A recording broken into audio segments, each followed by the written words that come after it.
Okay, 4 minutes late this time. I'm the type of person that's late to my own funeral, so that's probably normal.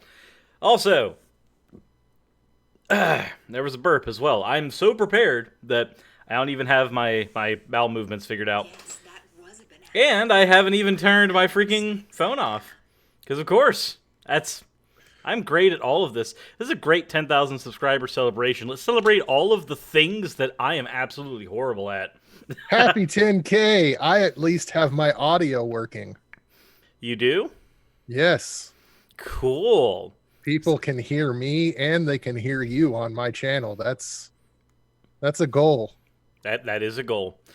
So for those who aren't aware, this is one of our simulcasts. So I am doing my thing, Godless Iowan's doing his thing, and we're doing our things on both of our channels. I'm pretty certain that I cannot see Godless Iowan's chat, but I'm going to fix that real quick, and I'm going to go see Godless Iowan's chat. Because I would like to see his chat. I like him. He's a good person. I would like to see your chat as well. That is oddly sexual. How about if I show you mine, you can show me yours? Yes. Okay. Now let's go ahead and find out which one of us has the bigger chat. It's not the size of the chat. It's the emotion. Oh, your chat has not Joe Witness in it. That makes it better. Yes. Damn it. I also have a couple of super chats already, just so everybody knows I will be accepting super chats on my channel today. The first one was from Gemma Scout that said, "Hey, Iowan, I hope this helps a bit. Love y'all. That means you and Snarky for all that you value and the difference you make in this community. Thank you, Gemma." That was for $20. And then $10 from my first channel. For Mrs. Snarky and her red hair, I subscribed when you described falling in love with her and her daughter. Thanks for helping my journey from Christianity. So thank you. Awesome. Well, that is great that you've already got some super chats in because, well, I'm sure that some people would love to throw super chats at my channel as well. Today, I am actually requesting that instead you go into the link down below and send stuff over to the Godless Iowan because as much as this is a celebration for me for 10,000, it also just so happens to line up with him getting in a car crash. And as much as I would love gifts, it's a little more important to me that he actually gets a vehicle up and running. So, like, do that. That's way better to me. So, Money, money. also not just says that he's coming, and no, We don't need Nacho to be coming. we don't. So we have some questions today. Yes. Lots and lots and lots of questions. So for those who don't know, in my Discord, which should be linked in mine, it's not going to be linked in Iowan's because Iowan wants people to come to his Discord because he's a greedy straw man. I am a selfish bastard. But so we figured that today we would be doing a Q&A. And I went ahead and threw a bunch of threw a question out at my Discord or a request at my Discord. I woke up 5 minutes ago, if you can't tell. I'll give you the story for that here in a second. But I threw out the request to my Discord to go ahead and send us any questions that they would like answered live on camera because it is a special time and he is a special person. The Godless Iowan is very special. You can sound clip that. So I am. It's true. Sometimes I taste ham. Sometimes he tastes ham in the air. Yes. So, two things. One, most important thing. Slightly most important thing. So me and Pam, we've said recently we are getting a house. We are in the final stages of signing all the paperwork for that. I woke up several hours ago to start the paperwork process for today, and then also to clean out some of the house because the house that we just picked up had a dead person in it, and they removed them. But unfortunately, that means that the house was not in a state of repair. This person was removed a year ago, by the way. We did not do any corpse dragging. But we are buying the house from the family that it was passed down to, which is why the paperwork's awkward, because we're having to deal with all of this, like, oh, do you have proof that they're deceased? And it's like, do you want me to dig up the grave type of deal. So we're dealing with all of that, and I've got about nine or 10 garbage bags filled so far of just like pulling the junk out of this house. By the way, they turned off the power recently because once they transferred the title, Georgia Power no longer cared about it. And once they did that, the refrigerator's power turned off, and this person died with tons of stuff in their fridge because they didn't really expect to die. You usually don't expect to die.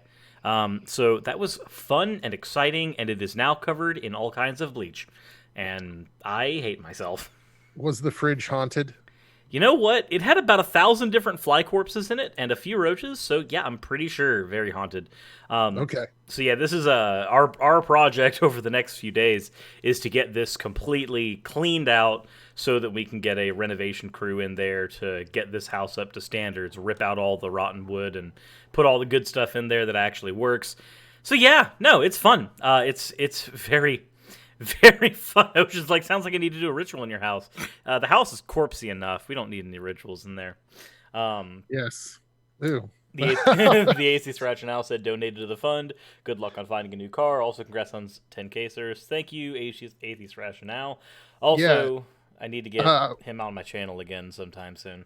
It's been a while. Since we started, I got a $5 donation from Ashana, $10 from Atheist Rationale, and then a private donation for $5 that says, because GI has a great channel, and this is the best I can do to help and show appreciation. That is more than enough. So thank you very much to all the people that have donated so far. Awesome. So I don't know if you're able to see this on the Godless Iowan stream because I don't know how he's got our cameras set up because I am a good YouTuber and I check these things. So for those who can tell, you guys know that I normally have a group of eeveelutions over here. Was that a knock on my YouTube skills? No, it was a knock on mine, actually, because I don't check these things. Okay. I don't check these things when I honestly should. Gotcha. So the grouping of eeveelutions is actually complete now. Purple rhymes with orange. Sent the last eeveelution that we were missing.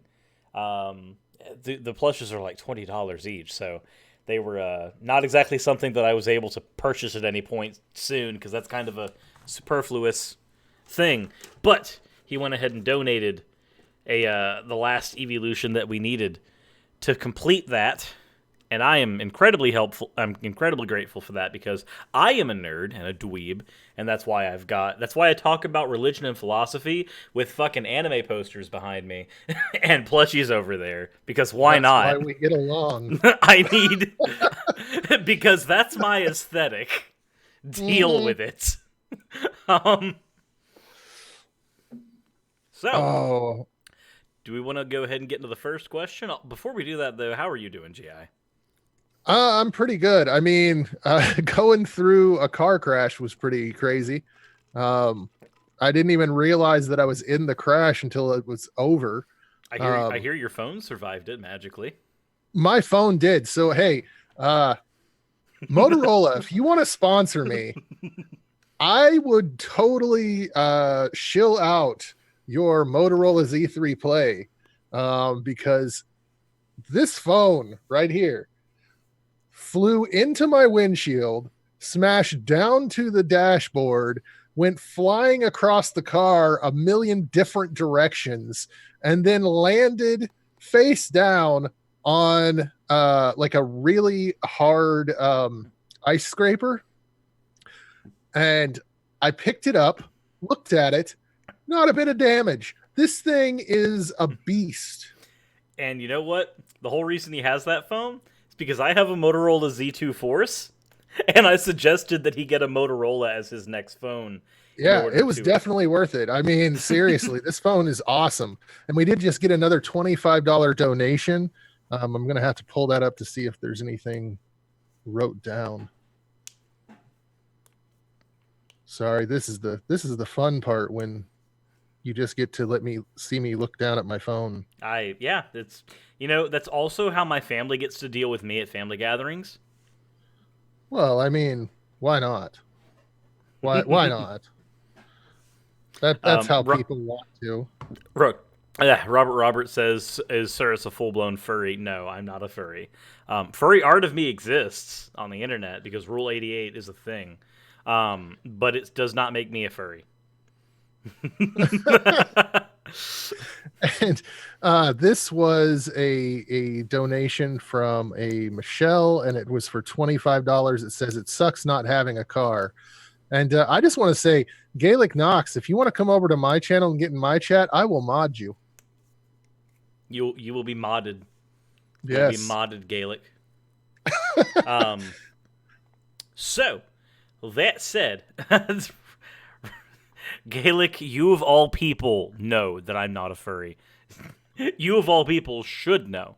That said, I have many friends who are furries. In fact, that's Devon Tree Climbers in the chat on at least mine. I think that the more I learn about furries, the more I start to wonder if I'm kind of a furry.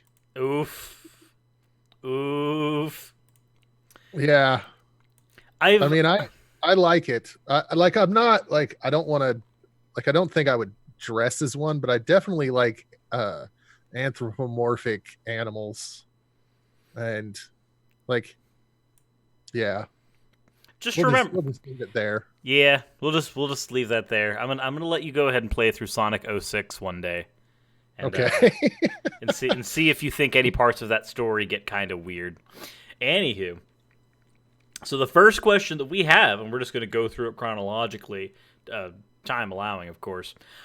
We're going to go through chronologically. The first question that we have in the Q&A area is from Jack, and it's, is the peanut butter war completely over? Oh.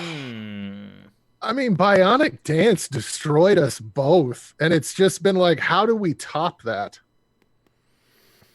Like, I think we have to peanut butter force combine, like a Captain Planet of peanut butter. I think so. You know what was weird? What? There were at least 4 different brands of giant peanut butter jars in the crap I was cleaning out of the corpse house. Well, they were eclectic in their peanut butter choices. And none of them were Jif, and none of them were Peter Pan. Well, then they were awful.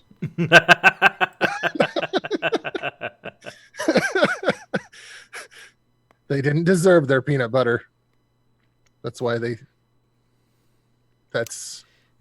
was a dark joke that came into my mind. That really was dark. I think you probably shouldn't do that. I don't think I will. Okay. Yeah, I want to do more stuff with the peanut butter war. The problem is, I agree with Iowan. I want, and I would have to figure out something that would top Bionic Dance, and I can't. She obliterated the entire, like, originally we were just like, let's do political ad campaigns, it'll be fine. Oh, let's do a fight because we're actually here and you're getting married, and let's totally film YouTube stuff on the day you're getting married. And then Bionic Dance is just like, hey, can I butt in on this? We're just like, yeah, sure, why not? And then that happened. I know that. It was like there were aliens, there were people running and screaming. It's like, I don't know if we could fix it. Like, I only recently finally got in. I don't know if you can see it over there. I recently finally got in my actual, like, standing tripod camera. I had a donation sent to me a long time ago for that. I just had complications that prevented me from getting that thing ordered. But, like, I've got the equipment to maybe shoot something like that now, but it doesn't mean that I think I can top what Kate did. Yeah. It's like, we could do it, but can we top it? Yeah, I just... Bud said, I just unsubscribed. You're down to 99999. Sorry. Oh. That's a lot like what we did when you had your celebration for 1,000 subscribers. And we Congratulations. Hey, Cyrus, do you remember that 2-month period where I had more subs than you? That 2-month period. That was amazing, wasn't it?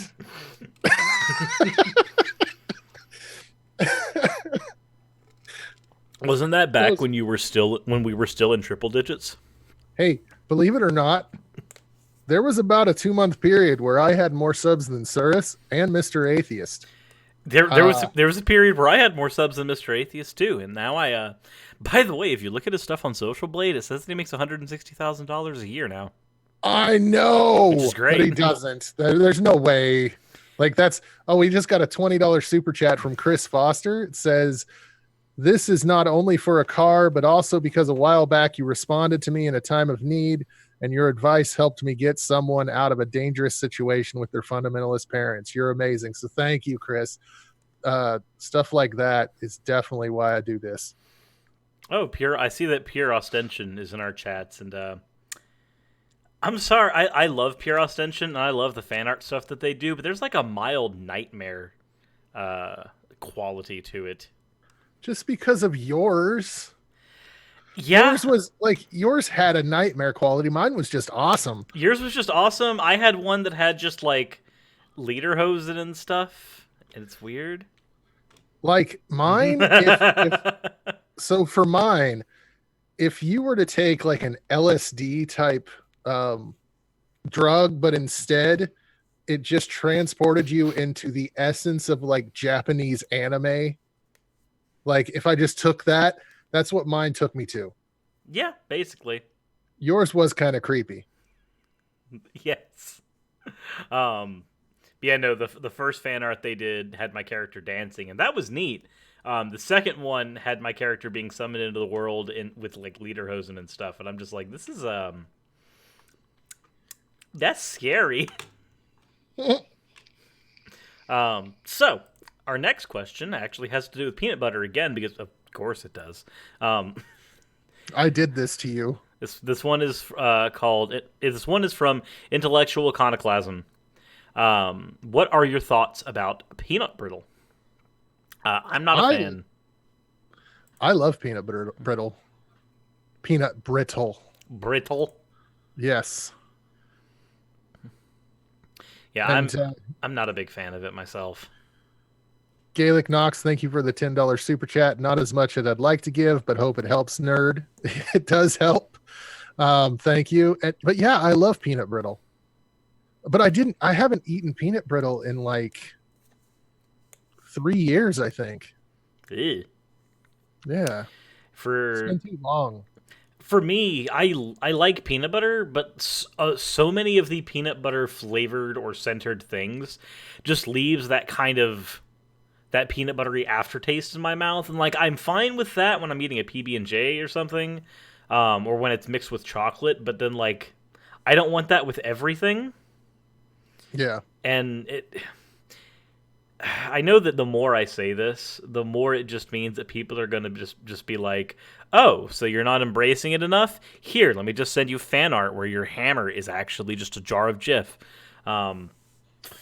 Like, do you have a PO box yet? I do not have a PO box yet. No. As soon as you get a PO box, you're gonna start getting peanut butter.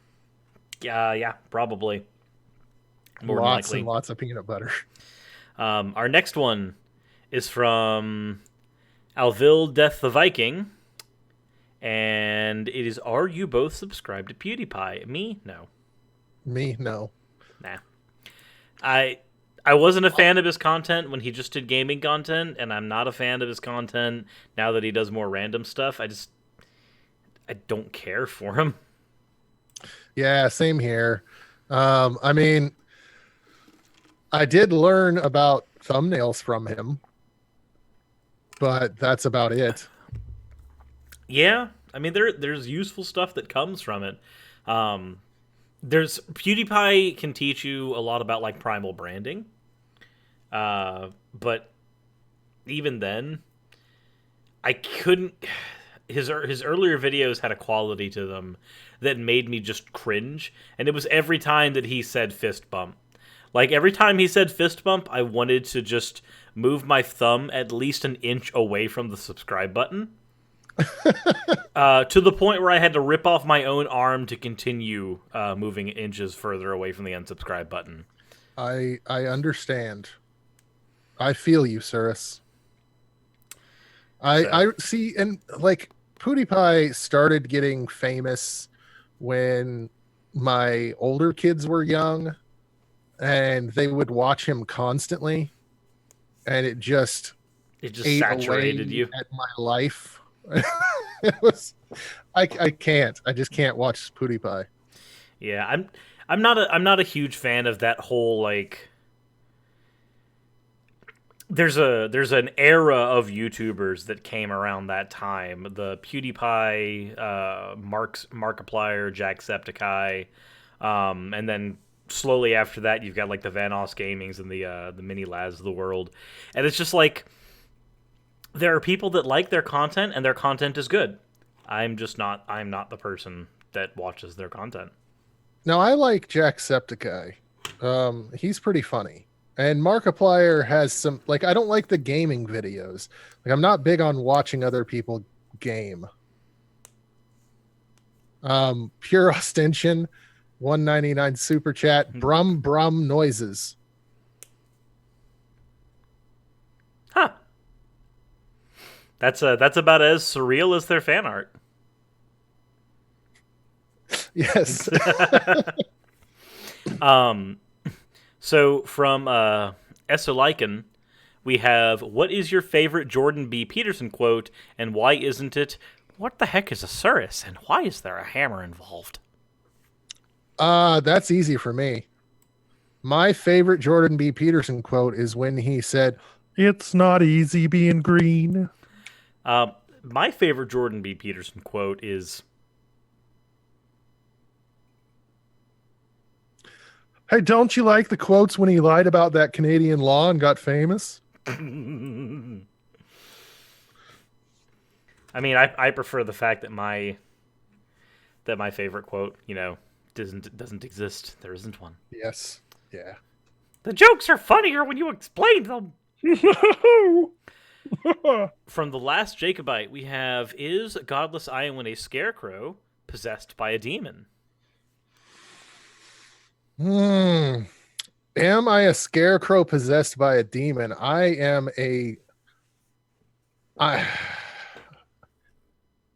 It's really hard for me to talk about this.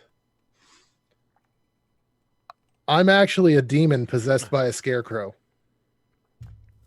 Oh boy. Yeah, and I mean, demons don't like straw; it burns. So it's a demon possessed by a scarecrow then, because yes, the straw burns the demon into submission. Exactly. That's only slightly awkward. But speaking to that, Jack has a question. Do you get scared every time someone threatens to burn a straw man to the ground? You know what? I'm gonna answer this truthfully. Like I was gonna lie.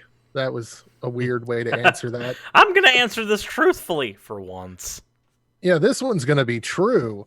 I have had some people that have posted pictures of burning straw men as kind of like a passive aggressive threat against me. I am one of those people. Yes. Yes. But it doesn't no, I wouldn't say I'm afraid of that. We have one from Aaron, from Aaron's chair, because anybody who has seen her last name, screw that. I'm not pronouncing that. I'm going to try it. Yashenko. I think I said it right. Neat. Yes. I'm not jumping into that puddle. And it's, are you doing better? Am I doing better? Yeah, I'm not hurt anymore. Like the first day I had a bump on my knee and it was sore. The next day I woke up and instantly felt my knee and my knee felt fine. And then I went to try and sit up, and where the seat belt had gone across and down was bruised and horrifically painful. I could barely move. But now I'm fine. Like I still have a little soreness where like the edges of the seatbelt got me, but not bad. So nothing more than you would have had to suffer through like standard kink play. Okay. Yeah, pretty much. Okay, well, that's at least good. And we got another donation. Why is it not showing me the donations? Come on. Come on. You know, GoFundMe. if you hit the refresh button, I know. it's I very tried. difficult. Well, I have it on my phone, so I've got to do that little swipe thing. Why would you not just put it on a second monitor? Because I have 2 chats on my monitors. That's what I do here. I do everything the hard way. But I got another $5 or not $20 donation to the GoFundMe from Keep the Private Donation Private. So but you just publicly announced it. Well, but Oops. I mean, no, it's the name is private, so yeah. We have another question from Gaelic Knox. For the two of you, what would be your dream Pokemon team? Pokemon is not my nerddom. But I'm gonna if go you've ahead donated to the Godless Iowan in the last 24 hours, please rescind your donation. No, I'm gonna say I liked Pokemon the original. Like I played Pokemon Red and I loved Red. So then what was your dream team from there? I mean, you're a filthy Gen 1er, but you just go ahead and do it. Okay. So I liked Squirtle. And you just kept it as a Squirtle? I don't remember the names. I don't know what this all what? Why am I being attacked now? You have Pokemon Go on your phone. I'm an adult. You are an adult. I have Pokemon Go on my phone, but you know how often it gets used? It needs to get used more so that me, you, and Bionic Dance can play. It should be, but you have to walk and stuff. Yeah. Have you seen your gut? My gut's bad too. But I don't like things that try to trick me into walking. It's not trying to trick you into walking. It's just trying to convince you that walking is good. It's tricking me into walking. No, it's not tricking you. It's trying to make walking fun. And walking is not fun. Walking can be fun. No. Walking can be fun when you use your imagination. Okay, don't even do that standing for truth shit.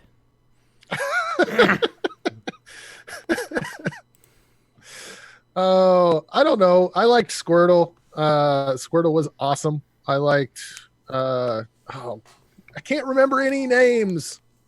Mewtwo. I liked Mewtwo. Oh, well, this guy's using an Uber's team. Get him out!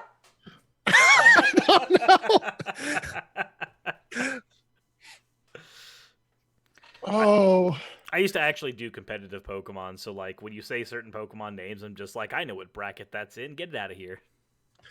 See, I could tell you I love playing as like a barbarian dwarf in D&D.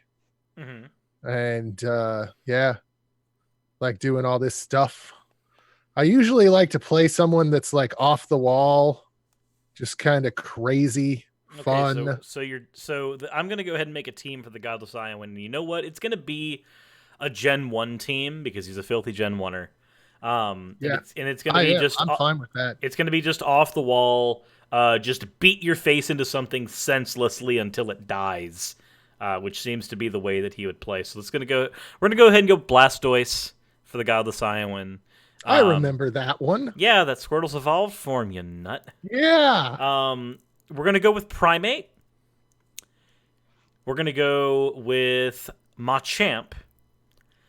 So he can just continually beat things down. We're going to go with one Pikachu, because all Pokemon are Pikachu. What? You've never heard that joke? All Pokemon are Pikachu? There's a joke amongst parents who don't know much about Pokemon that all Pokemon are Pikachu. Oh, is that like all gaming consoles are Nintendos for 80s? Yes, they're all moms? Nintendos. Yes, it's the same joke, just adapted. Okay, because my mom still calls every single video game console the new Nintendo. Yeah, no, bad. Granted, Xbox Live is coming to the Nintendo Switch. Why? You know, I don't know, but I'm actually really happy about that. Okay. Because the Nintendo Switch's online network for interacting with your friends is piss poor, so like anything to improve it is better. And I'd like the gold standard, and Xbox Live is kind of the gold standard. So yeah, that's just my take. Xbox Live coming to Switch. Everybody, look it up. It's real. It's happening. It's neat. Yeah, it's neat. Anywho, so we've got Blastoise, Primate, we've got Machamp, we've got one Pikachu. We're gonna go ahead and throw in a Mewtwo in there because Iowan doesn't know what tiers are. I don't know what anything is. And then we're gonna I was in a car wreck, good sir. And then you know what? We're gonna go ahead and just throw in a single Raticate because it's probably the Raticate that he caught right out of Pallet Town and he never got rid of it because that's the type of guy he is. You know, I don't think I ever did get rid of that. Yeah, you know, I hate when I'm right. I think you're right. I think I actually with Red I tried playing the whole game once with like one Pokemon and it might have been Raticate. I mean that's a good one to do. Yeah. I think for me, because that was a question for both of us, for me, obviously there's going to have to be a Vaporeon in there. That is my favorite evolution, so it's going to make it in there.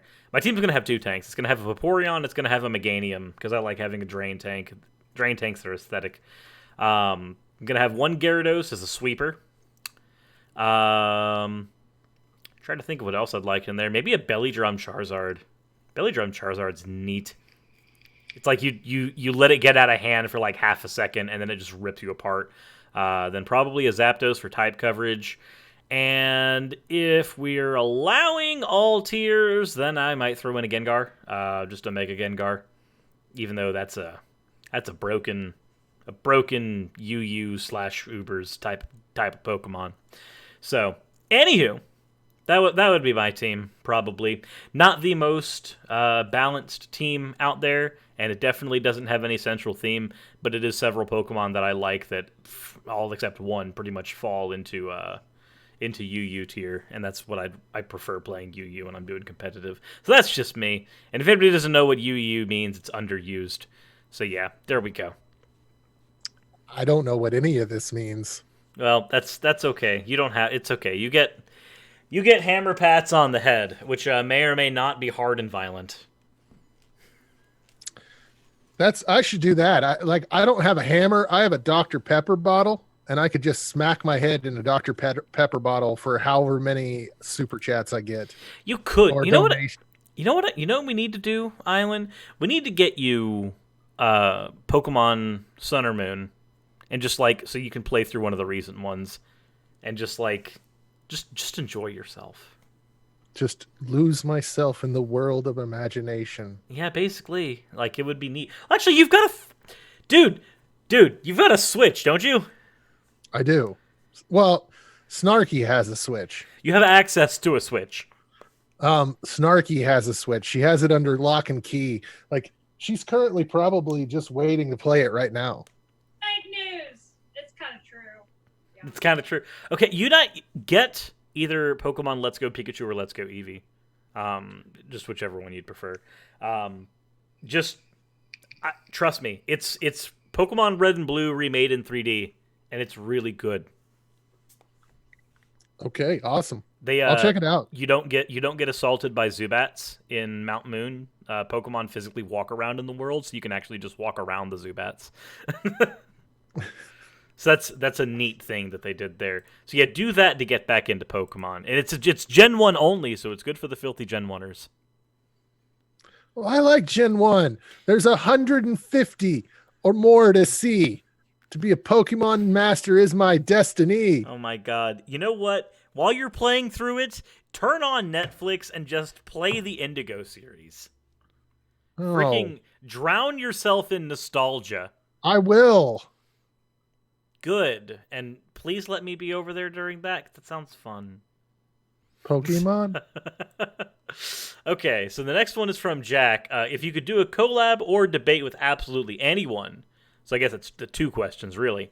Who would you like to do that video with? So who would you like to do a collaboration with more than anybody, and who would you like to do a debate with more than anybody? Well, the one is easy. I would like to do a debate with no one because I don't like debates, but that's just my thing. As far as a collaboration with someone, I'd like to collab with Godless Cranium, probably. That would be fun. Okay. That would be neat. It would be neat. I think for me, collaboration-wise, it's hard for me to say because I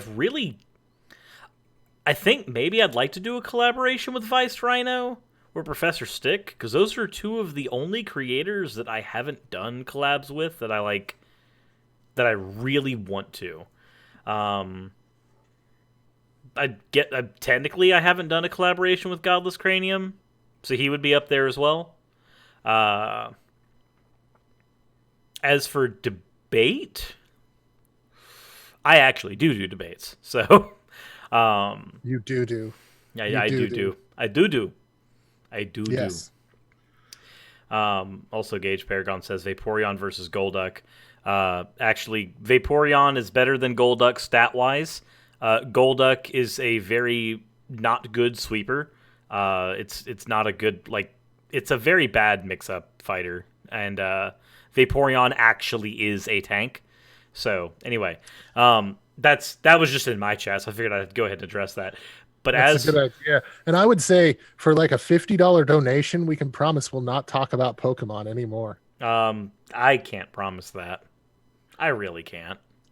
I'm not gonna lie. The donation's coming to Godless Iowan means that he might not, but I still have my mouth. His money doesn't control my mouth. He does have a mouth. And Cookie Nibbits donated $20 and said, "So sorry. That looks like a bad wreck. So happy you are okay. Really hope the fundraising goes well." Thank you, Cookie. We are currently on the GoFundMe at $570. So we're still cooking. Awesome. Yes, awesome. Just so everyone knows about the wreck, it was a bad wreck. Well, it's a totaled car. It's dead. I mean, this guy just flew through a stop sign because that's what you do. And I had no chance to brake. He called me the next night and was like, "Yeah, I thought about clearing off my windows of the ice that had formed because I couldn't see very well, but I didn't." And it's like, yeah, it's pretty obvious you didn't. Gage Peterson did a follow-up saying, but Golduck has non-water / normal attacks and good special defense lowering moves. Yeah, but if I'm going to go ahead and throw a Pokemon in that slot, I'm just going to make that Starmie because it also has Rapid Spin. Just throwing that out there. Anywho, as for debate, I think there's two types of debates that I do. There's the debate because I want to have an honest discussion with an interlocutor. That would be the discussion that I had with, I didn't even really debate with him. I had an axe to grind with somebody else. Hugh Ross's friend that was on Atheist Edge, had that conversation with them. That was pleasant, and I didn't go for them so much as I went for Pastor Wilson. And then another example of that would be the Roe versus Wade debate that I had with Catholic Fusionist on Non Sequitur Show. He's also a very good interlocutor. I like him a lot. However, there's another type of debate that I go into, and that's where instead of wanting to honestly talk about the topic, I walk in with an axe to grind. Granted, I'm still honest. I still maintain my integrity, but I still very much go in with an agenda, and that agenda is to beat the ever-loving fuck crap out of whoever I am talking to. And there are two individuals. One of them I've already... turning anyone else on? Oh, dear. Go ahead. There are two individuals one individual I've already done this with. I walked in with an axe to grind on Pastor Wilson, where I basically just used Christian talking points to beat down a Christian. That was on Atheist Edge.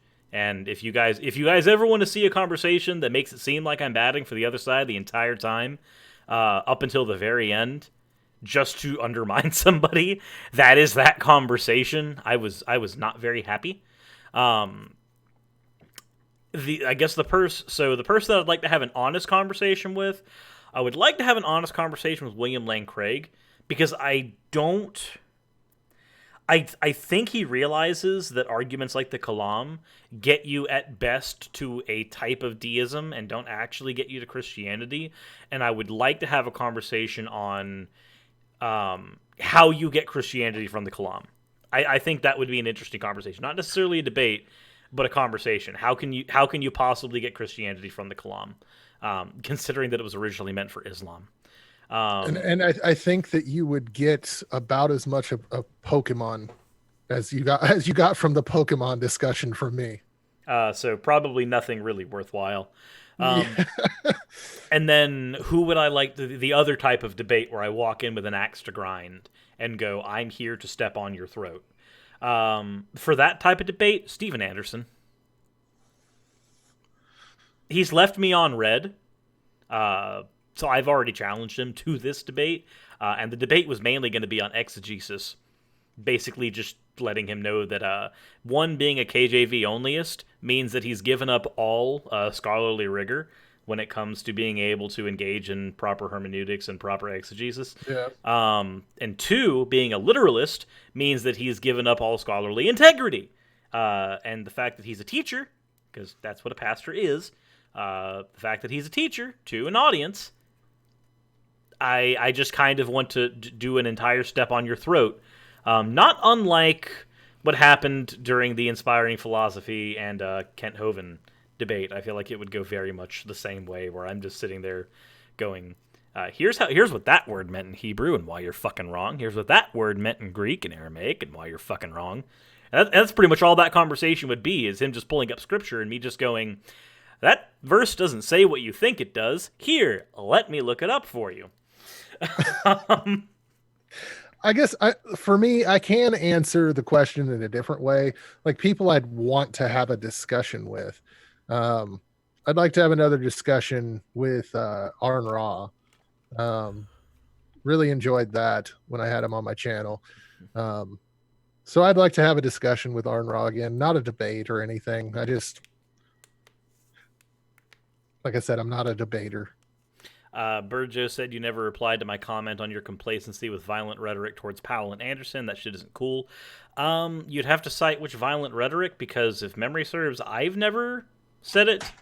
And the fact that if I had a guest on my show who said it, me either addressing or not addressing it does not equal an endorsement or complacency. So, to think that it is basically asking me to take responsibility for every other person on the internet, and that's not a thing that I can do. No, doesn't really make much sense. That would be like, saying Skylar Fiction was complacent in Matt Powell saying the things that got his channel taken down temporarily. But if you can cite me the thing, I can address that a little better. Anywho, moving on to the next question. Scrolling back up there. So, we have from Snowcurse. If you were granted the power of ultimate banhammer for a day, whom or what would be hammered? Okay, saying ban people from the internet? Let's go ahead and say ban from existence. Ban from incels. That was quick. Incels would be no longer exist. Like, that is in my mind, they are awful. I can agree with that. Although for me it would be just kind of the incel mindset.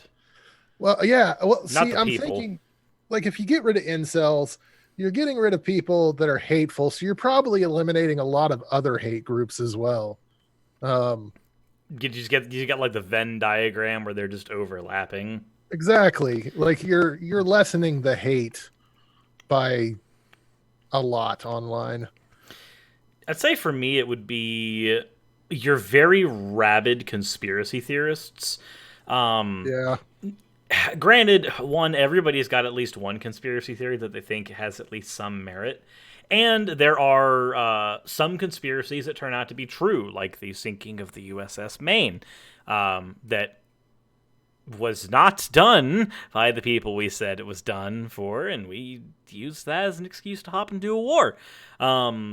So yeah, there are some instances where a conspiracy theory turns out to be true. It's few and far between, but it does happen. So I wouldn't want to get rid of conspiracy theories completely. One, they're kind of fun, and two, sometimes they turn out to be true. My problem is the people who are so thoroughly engrossed in the conspiracy theory culture that they can't separate fact from fiction anymore. And I think that they're kind of dangerous, because you get we can't trust anything the government says. And you're right. You really can't. But from there, they go, the government told me about vaccinations, so we don't have any. So vaccines can't be real. They can't be true. The government told us about the wall. They're not right for, insert reason here, or they are right for insert reason here, which is weird. It's like having a conspiracy theorist who hates the government but is also a Trump supporter. It's like that weird contradiction. So I would like to get rid of that mentality where when you believe the one conspiracy theory, you kind of go down the rabbit hole of everything. You've got the guy who believes in 9/11 trutherism that leads him into the whole loose change theory, and then they go into that really dumb shit discussion on the origins of religion, where, like, apparently Horus and Jesus have all of these things in common when they fucking don't. Any historian with, like, an ounce of merit will say you're wrong. Even Richard Carrier, who holds fringe theories that historians do not agree with, looks at the Horus-Jesus theory and says that's bullshit. Mm-hmm. So I think I want to change my answer. Can I change my answer? Sure. Okay. So I would eliminate from existence anyone that uses the term "I'm not a blank, but." Oh God. I'm not a racist, but. Yeah, I'm not a sexist, but. Any of those, if those words come out of their mouth, they would just they'd cease to exist. Would that then imply also the no offense buts? Yes. Because it's a butt. One of my favorite lines from Harry Potter is when Dumbledore comes down the chimney at the Dursleys' place, and the Dursleys try to go, "We don't mean any offense," and then Dumbledore just goes, "But it is often in those times where offense isn't meant that the most offense is sent out." And I'm just like, oh, that's actually really apt. Yeah, definitely. And every time someone has said no offense, but they mean offense. Yeah. There's another phrase that I kind of want to remove from linguists, and it sucks because it's a phrase from freaking Christopher Hitchens, and I love Hitchens, but this particular phrase is it's become so ubiquitous, and it's a fucking lie. It's the offense is never given, it is always taken. I'm sorry, but that removes intent from the agent who spoke. Yeah. I don't agree with that. I don't agree with it in any shape and form, because you can just say, "Oh, offense is never given." Okay, cool. Then I guess if, for instance, a Christian were to tell you that you deserve to burn in hell for all eternity, and they articulated all of the types of torture that you and your family deserve to go through in great detail, you couldn't take offense to that because it would be taking it. They never meant it. They couldn't give it. Now, I think that there is a slight truth to it, that there are things that you can choose to dwell on your offense. You can. If you get offended by something and you're like, "Oh, that was kind of offensive," but then you sit there and think about it for hours and you're just like, "Oh, I'm fucking raging," then it gets worse. But yeah, I would basically disagree with that. I do have a couple of super chats. Sure. Nacha Witness, throw your money at the Iowa Noah, or throw your money at the Iowa Noah. And then Atheist Edge for $5. Every little bit helps, folks. Keep it going. Thank you, both of you. And let me check to see if we have anything new on the GoFundMe. Nothing new on there right now. But thank you everybody that's supporting me. This is awesome. The next one we have is from Bumbling Bee. Team Valor, Mystic, or Instinct? Mystic. What was the question? Team Valor, Mystic, or Instinct? You did pick a team. You should play more Pokemon Go. I'm going to say Mystic. Is that the team that you chose? Yes. Okay. Yeah, I like Team Mystic because I'm a min-maxer when I play games. I love to number crunch, and Team Mystic is all about the number crunching.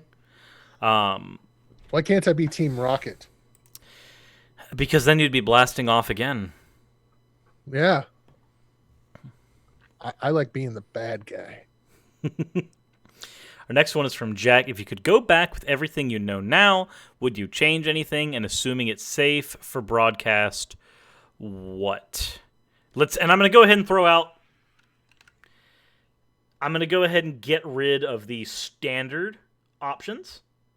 The standard options would be like you would go back in time and you would invest in a particular stock, or you would grab a particular lottery number. All of the ones that make it really easy for you to get rich, those are the easy ones that everybody would do. Just ignore those. Ignore anyone that involves you becoming a multi-billionaire, because you are going back with knowledge that you have now. Let's assume you have none of that knowledge. What would you do? So assuming I have none of that knowledge. Assuming you don't have any of the special knowledge that would make you a multi-billionaire. Oh, like you can have benefit of hindsight if you need to. So we've eliminated that. What about like eliminating killing Hitler? I think everybody, like a lot. That's a cheap one. That's a cheap one, and honestly, I don't think killing Hitler would be a good idea. Only because So I've watched a few documentaries on some of the inner workings of the Third Reich, and I'll be honest, Hitler's second in command was worse than him. Like Hitler was more Pensing this conversation. It is almost a Mike Pence thing. Like the difference between Pence and Trump is almost like the difference between Hitler's second in command and Hitler, where his second in command is way worse than he is. The only difference is that the person in charge had more charisma. And okay. Yeah, no, I wouldn't want to live in a world where the Third Reich was worse. just saying. Well, my answer is I would go back and eliminate whatever it is that killed the dinosaurs. So you would eliminate the slow passage of time. Yes. Exactly. Well, that would also eliminate all deaths for all people. Yeah, because you'd overpopulate the planet and kill us. Well, we probably wouldn't exist if dinosaurs continued on. So Godless Iowan would go back in time and prevent his own existence. That's where we are right now. Not just my existence, all humanity's exist. I mean, like, wouldn't the world be a little better if something had fallen out of a tree and killed the first human? You know, I want to see what a world would have been like had the Neanderthals won. Yeah, see, the Neanderthals, they might have been a little better. You don't know. Anywho, my take. There are a few friends that I made growing up that I kind of would like to not have made. But at the same time, they're the friends that made me who I am. Like, I haven't told some of these stories on my channel before, but there were a few there was an incident when I was 6 years old where the two neighbor girls, they had a friend over, and this friend was like 9 or 10. All I knew at the time was older. Like, I was 6. And I used to hang out with them and hang out with their older brother and play video games. It was the person who introduced me to, like, Mario Kart and Mario 64. So, like, very formulative in my, the games that I enjoyed playing. But one time when they had a friend over, for some reason this friend decided it would be a good idea to pull me into a back room with a butcher knife and shove it on my neck and hold me up against the wall that way. And that was me at 6 years old. So I got to learn childhood trauma real early. Oh crap. And then later, when I was 9, my friend at the time, Derek, who I don't even know is alive anymore. He's probably dead, honestly.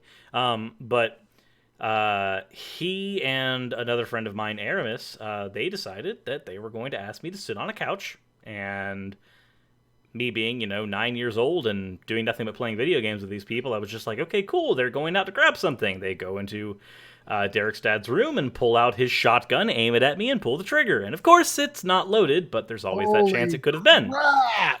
So, there are these instances in my life that are really freaking traumatic, and I would like them to have not happened, but at the same time, they did, and they've shaped me into who I am. There's a reason that I don't get terribly scared around guns, because I'm just I've already had the experience of having one aimed at me and fired.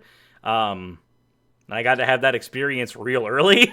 So, stuff like that just doesn't... The fact that stuff like that doesn't faze me now is definitely a result of trauma, but I don't know if I'd actually fix it. I'm actually quite comfortable where I am now. So, yeah. Yeah, I mean, that would have to, you'd have to be okay, so going back with my current knowledge, would I change anything that would probably completely change who I am now with my current knowledge? So once you got back, you wouldn't have your current knowledge. Here's a thought experiment. You live out your life, you die, and then you start your life over again in a New Game Plus type scenario. And in this New Game Plus type scenario, you have all of the knowledge you gained from your past life, but all of the events through this new life are going to be slightly different, enough to where you can't just game the lottery system and all that other fun stuff. Okay. So you have your relationships, the people who you can trust, the people who you can't trust. However, your early interactions with these people might change them into different people who you may or may not be able to trust. There might be somebody who you couldn't trust in one life who you might be able to trust in the next one because you can influence them to be a better person. What would life be like in a situation like that? Because this type of conversation leads into a discussion like that. That's a very difficult question. Let me real quick say thank you to the NIFB Jesus for the $25 super chat. And he said Event Horizon. Yeah, his original name on the account that he got banned on was Event Horizon. Yeah, I knew that. So thank you for the super chat. I appreciate that. As far as, okay, so New Game Plus scenario. It's such a hard question because anything that you change is basically going to change everything that happened after that, good or bad. So, if I were able to go back and, okay, I'll use one of the most devastating things in my life was when I got divorced from Mrs. Snarky the first time. If I had been able to go back and change that where we didn't get divorced, I never would have met my two kids. My two stepkids, but I don't call them stepkids. They're my kids. And they've brought me a lot of joy. So if that had never happened, I wouldn't have had that. So it's now, and then you can even take that to, it's very hard, traumatic things that happened. So for example, the person that put the gun in your face and pulled the trigger, that probably stuck with you throughout your life. Yeah, that never went away. You probably have some views that have been shaped by that to a certain degree. Oh yeah, some of my views when it comes to what is the correct thing to do when you're in a fight or flight situation have been heavily shaped by instances like that, because instances like that were not uncommon in my childhood. For those who aren't aware, I grew up in a ghetto, as like the one white kid on the street. So it was not uncommon for me to be walking home from school and see 16 to 20 people in front of a street that I had to walk down to get home, and me have to take a different turn, because if you've got 20 people gathered on a street corner in the middle of the ghetto, there's only one thing that's about to happen, and it's violent. So, no, there's definitely several like self-defense type of things that have been shaped as a result of that. So I don't know if I could really justify getting rid of any of those experiences, because I would be a different person, and I probably wouldn't be for the better. Like, I hate saying it this way, but a lot of times, traumatic experiences in your life, they take you down a diverging path. You either can use them to shape yourself into a better individual, or you can't. And I say you can't, because I don't want to imply that somebody who's had a lot of trauma used it incorrectly and then started hurting people. A lot of times it's not even really their fault. It just, they find themselves in a scenario where they are now hurting people because of their trauma. So there are some things that I would change, because there were certain ideals that I held that I would like to live life again without holding them, and see if they went through. Like, I would like to see what my life would be like if I didn't grow up homophobic. That's one thing. If I didn't grow up misogynistic, because I grew up with the man is the head of the household, the woman cooks all the food, all that, fun, silly, misogynistic bullcrap. I'm so glad that I dated a feminist for 4 years. That helped out a lot. Even if they were a toxic feminist, it still, like, helped me realize that I was fucking wrong. So, like, I would like to live life without some of those really toxic opinions, and see if maybe things would have changed a little bit. Like, don't remove any of the bad shit that happened to me. Keep all of the bad shit. But just make me a better person throughout it, and see where things go from there. I think I would like to see what happened in that scenario.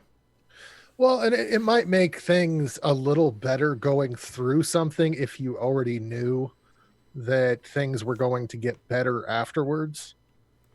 If you actually had that knowledge. But like, another situation that pops into my mind is the situation that eventually led to my leaving the faith, which is my cousin's suicide. Like, I would like to say I would go back and prevent that from happening. But would that, like, I have helped so many people since starting my channel. Would that have happened if that didn't happen? Like, all our lives are a series of events that are just placed together, and we go through them, and they're rough. They're awful at times, but they lead you to who you are now. Yeah, so it's a tough question. And I did get another $25 super chat from Event Horizon that says, the NIFB Jesus, they can't keep us down. And Jillian Harding also sent a $10 super chat, or not super chat, $10 donation to my PayPal, which I guess if you're outside the US, PayPal is a lot easier to use. So you can also donate from PayPal, paypal.me/the Godless Iowan. All right, so we have another one from Bumbling Bee. Do you have a favorite mythology? Just one you find interesting and enjoyable to learn about? I'm going to go ahead and say that if we're... I've said this before, and it has gotten some of my friends upset, but that's fine, because the nature of why they're upset, and it doesn't bother me too much. If we're treating all mythologies as equally fictitious, then I'm going to go ahead and say that the mythology behind a lot of the lore in the Warcraft series is grade A for me. Like, I like that stuff more than Tolkien. Tatted Philosophy said, "Oh, a world without GI's channel. Think about it." That's With a $2 super chat. That's a world where I don't get to fight somebody and lose for 400 subscribers. Where you don't get to hit me with something and then have me pratfall and nearly break everything. Okay, so repeat the question. Question is, do you have a favorite mythology? Just one that you find interesting and enjoyable to learn about. Yes, I really enjoy Egyptian mythology. It's really cool. I also like Greek and Roman, like basically anything in that general region is pretty cool. Except for, Yahweh. Yahweh was just a dick all the time, and then he wasn't. Yeah. Yeah. Like, of mythologies, Hebrew mythology is just boring because they removed all the other aspects of it. They removed all the interesting bits. Yeah. All the fun bits. But yeah, no, I do find the Hebrew mythology to be just really dull. It's like the humans in that mythology are somewhat interesting. Like, the story of Moses is a good story. Like, it's a very good narrative story if we just treat it as literature. But, like, a lot of the more interesting things in that story that don't have to do with Moses are not that interesting. Yeah. All of Moses' problems got solved by God drowning the Egyptians. Okay, so all the tension is gone now. Well, but Egypt kind of pops back into play. They're just not. They're not fazed by the death of all the Egyptians. Yeah, it just never happened. Yeah. Got another one from Snowcurse. Is there any video game or video game series that either both of you feel has aspects that parallel religion and or its effects accurately, or conversely, gets it completely wrong? So there's... I know that there's a way that this is trying to be asked. It basically does anything that conveys religion well. I think that any good RPG that has a church of any kind in it and represents it really well with like really good devotees shows some of the more cult-like aspects of religion really well. But I'm going to answer it a little differently than they're probably requesting. And that would be... If I will reword it a little bit, if there's a video game franchise that elicits the same effect that religion does, and I would say that Pokemon's actually one franchise that can do it. Banjo-Kazooie is another franchise that can do it, as small as it is, where you've got people who were so devoted to the core way that this is supposed to work that as soon as you interpret it differently, they freak out. So, like, Banjo-Kazooie, you've got Banjo-Kazooie and Tooie. These are video games that people grew up with, and they're a staple of their childhood, but as soon as you bring in, like, Banjo-Kazooie nuts and bolts, the internet explodes. Yeah. Pokemon the same way. You've got the original Pokemon games until you get to, like, Black and White. Black and White introduces a story that is about, like, fascism and animal abuse and all kinds of just, like, deep shit that... you don't expect it. It's like the Pokemon games grew up with you, but people freaking hated it because it wasn't the light and fluffy Pokemon story they were used to. They were treated to a villain who locked them in a Ferris wheel and explained all the horrible things he could potentially do to them, and that he's not going to because he enjoys their company, and then leaves you just shaking in the Ferris wheel. Like, you have a horror movie-esque villain. You've got animal abuse. You've got freaking lining up people in cities in order to preach to them why they're all wrong, freaking Third Reich style. Like, that story was not meant for children. It was not, and people hated it, but I loved it. And I've seen people who are so devoted to the way that they think Pokemon should be that you get the same type of arguments that you get whenever you watch... for instance, any type of Christian fight against a Calvinist. It's the same thing. Yeah. And if you extend that past video games, just look at the Star Wars fandom, and all of the jokes write themselves. So mine are going to be a little bit different. So a good representation of religion in a video game, it would be the children of Adam in the Fallout series. Ah, blessed be Adam. Yes, they are Wash a wonderful us. representation Wash us in your green glow. of religion. and then now this is probably the thing that might piss off more people on our two channels combined than anything else that's been said tonight. The Waluigi cult of the Smash Brothers series. Be careful what you say. Remember, Iowan, he wad for your sins. Yes.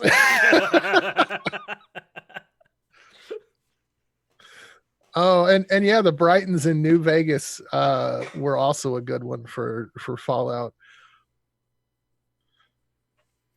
You know, I do think that the Waluigi cult, I've actually made mention of them in a video on my channel. I just realized that.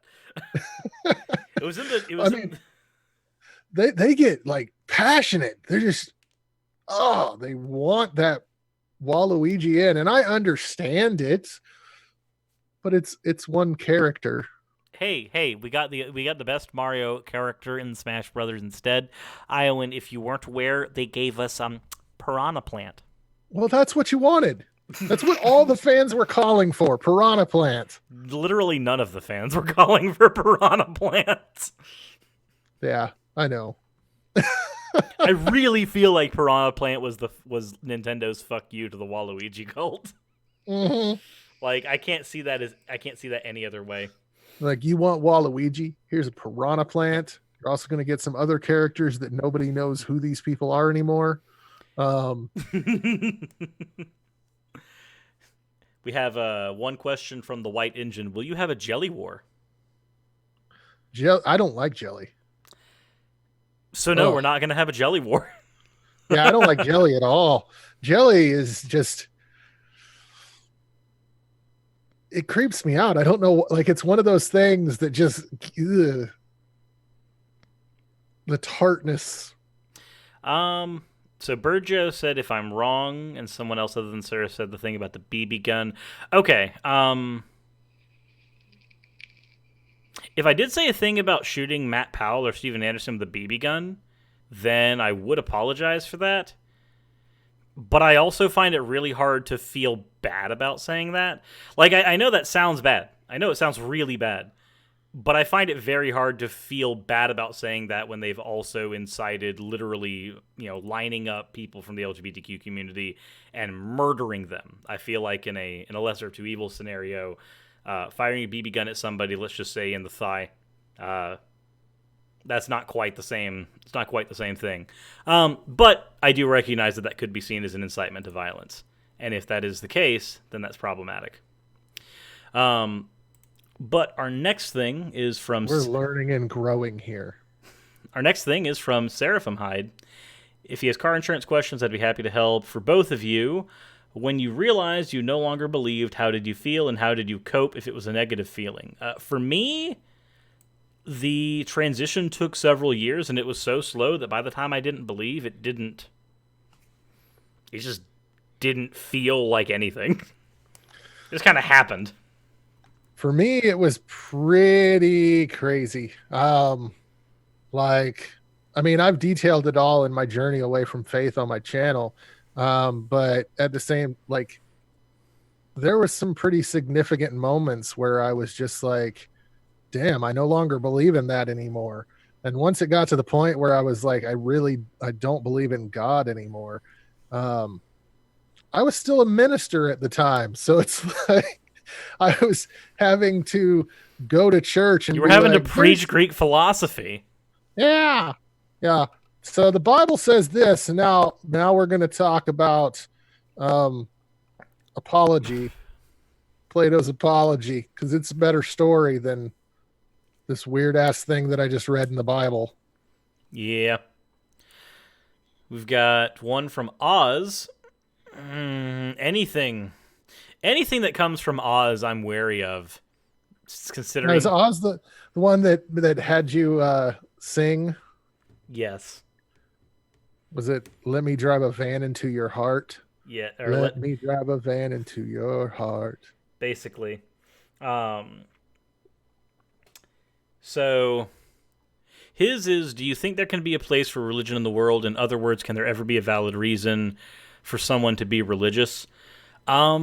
So for me, I think religion's place in the world is very much that of a vestigial origin, or organ, not origin. I have done some research in like more formulative societies and how religion was a very early form of government that was used in order to keep societies cohesive. And in some cases, in some more rural areas, it might still be needed in order to keep those societies cohesive.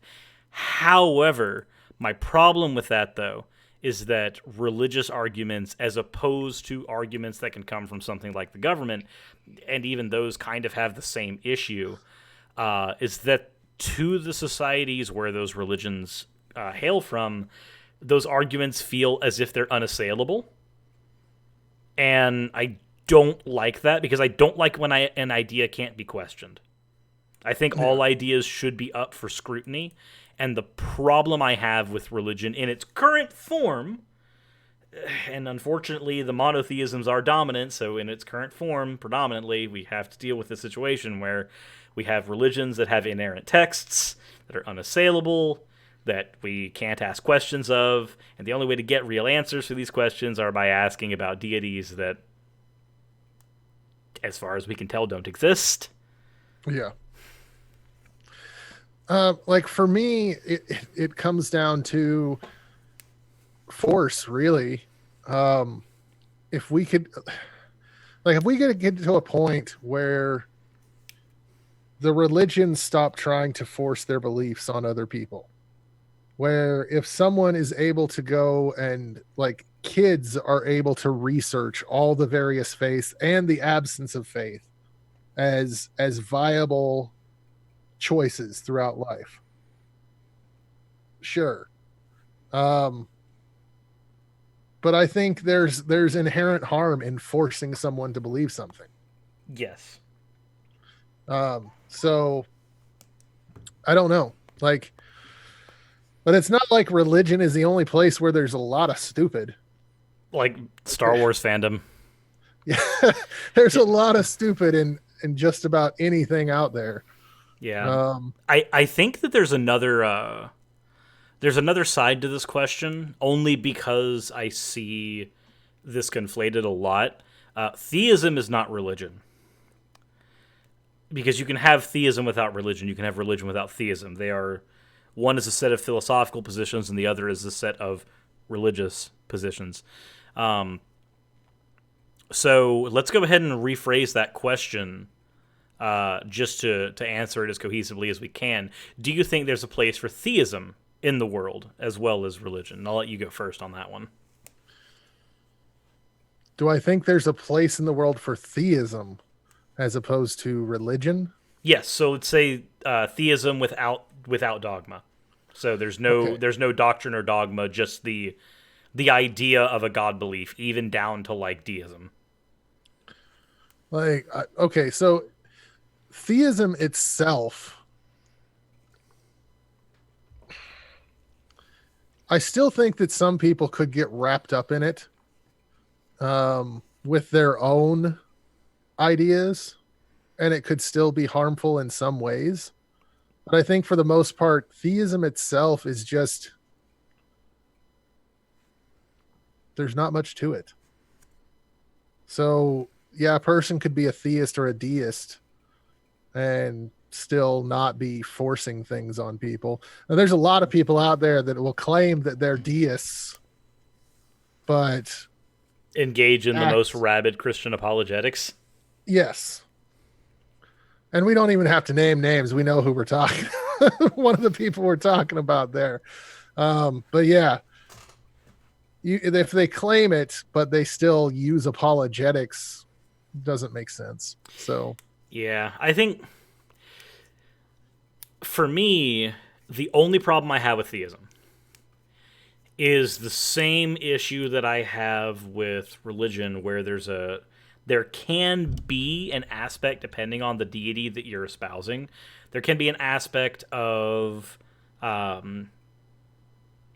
aspect of reverence and an aspect of inerrancy.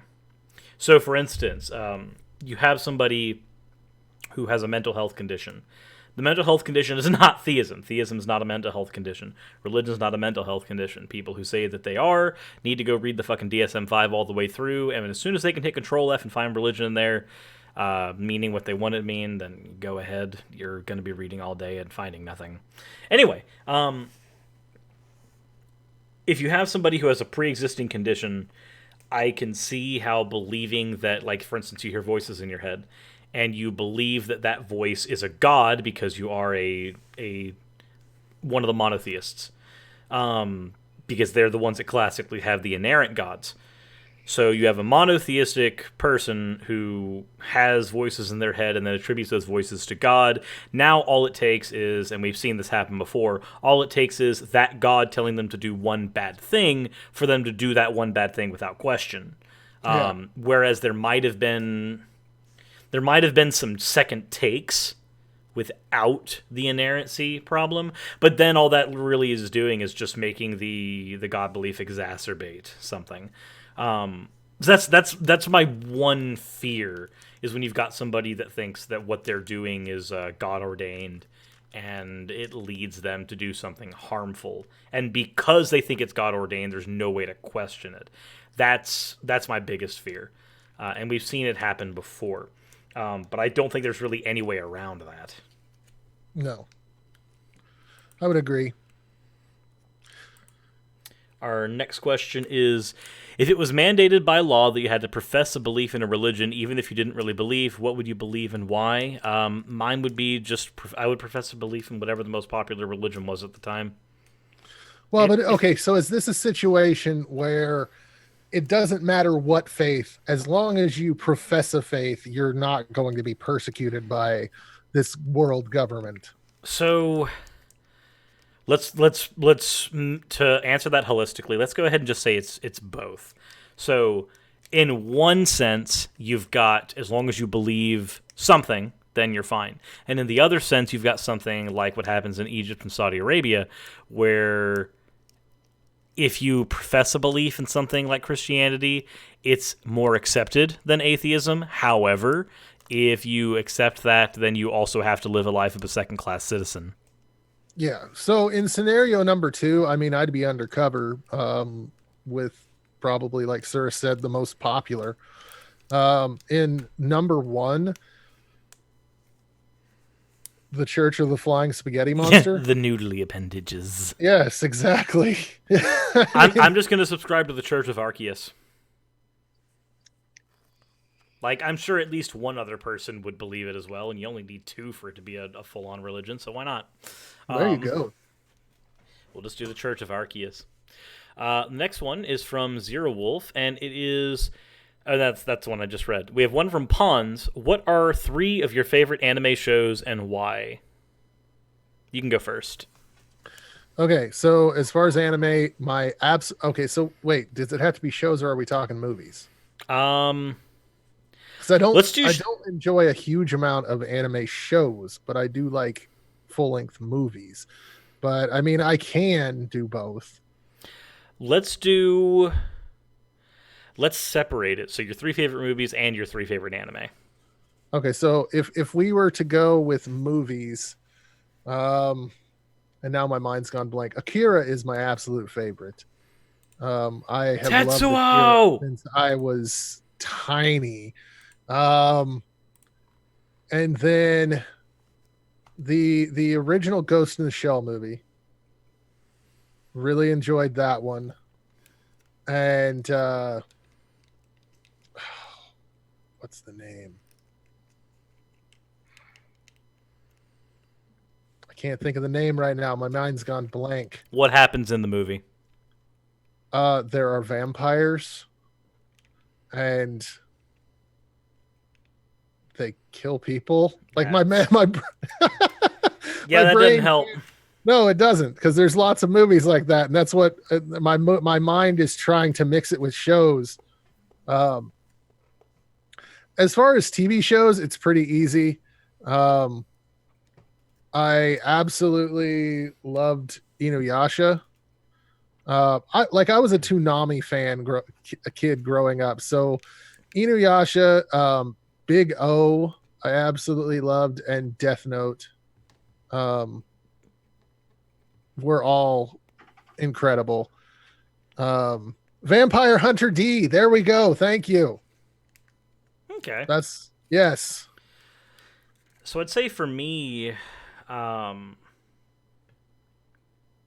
then you said the why, but if we got like 6 things each, the why is going to be hard to get into for a lot of them. I was just going to say, as why, I like action-packed animes. I'm not so much into the more fantastic type animes. I have a sister-in-law that loves those, like the fantasy-oriented animes. You should watch High School of the Dead. High School of the Dead? Yes. Is it pretty good? It's so it's a very highly stylized and choreographed action anime around a zombie apocalypse where there's a lot of interesting things that happen in it. So, like, one, there's a character in it that's like a 5-year-old girl who doesn't understand what's going on around them. So, like, Yeah. there's a point where they've got, like, they're trying to get this tank ready to go out and deal with these, like, get them out of the house that they're in right now. And Wait, does she see things like in an imagination kind of? no, she just doesn't understand, like, the whys of, like, when somebody dies, she doesn't understand what it means to die. Those concepts are lost on her. So, like, she constantly complains at one point that she needs to go to the bathroom. She needs to pee. She can't control it. She has to go pee. And the zombies in this particular world are blind. So all they can do is hear. So having a whining 5-year-old girl constantly complain that they have to go to the bathroom is quite problematic. Yeah, I could see that. I also want to real quick. I got a $15 donation through PayPal from Pheno3000. It says, "Hey GI, this is Pheno3000. From tomorrow on, I'll be known as, well, I don't want to spoil that, but you can always call me ugly." I wouldn't call you ugly. I won't ever insist on Mr. Truth. Okay, so thank you, Pheno, for that. That's awesome. I really appreciate that. And I like, as far as, oh, also, I just wanted to point out that the chat is harping on me, and they are correct. High School of the Dead lacks plot. It is nothing but fan service in both boobs and gratuitous violence.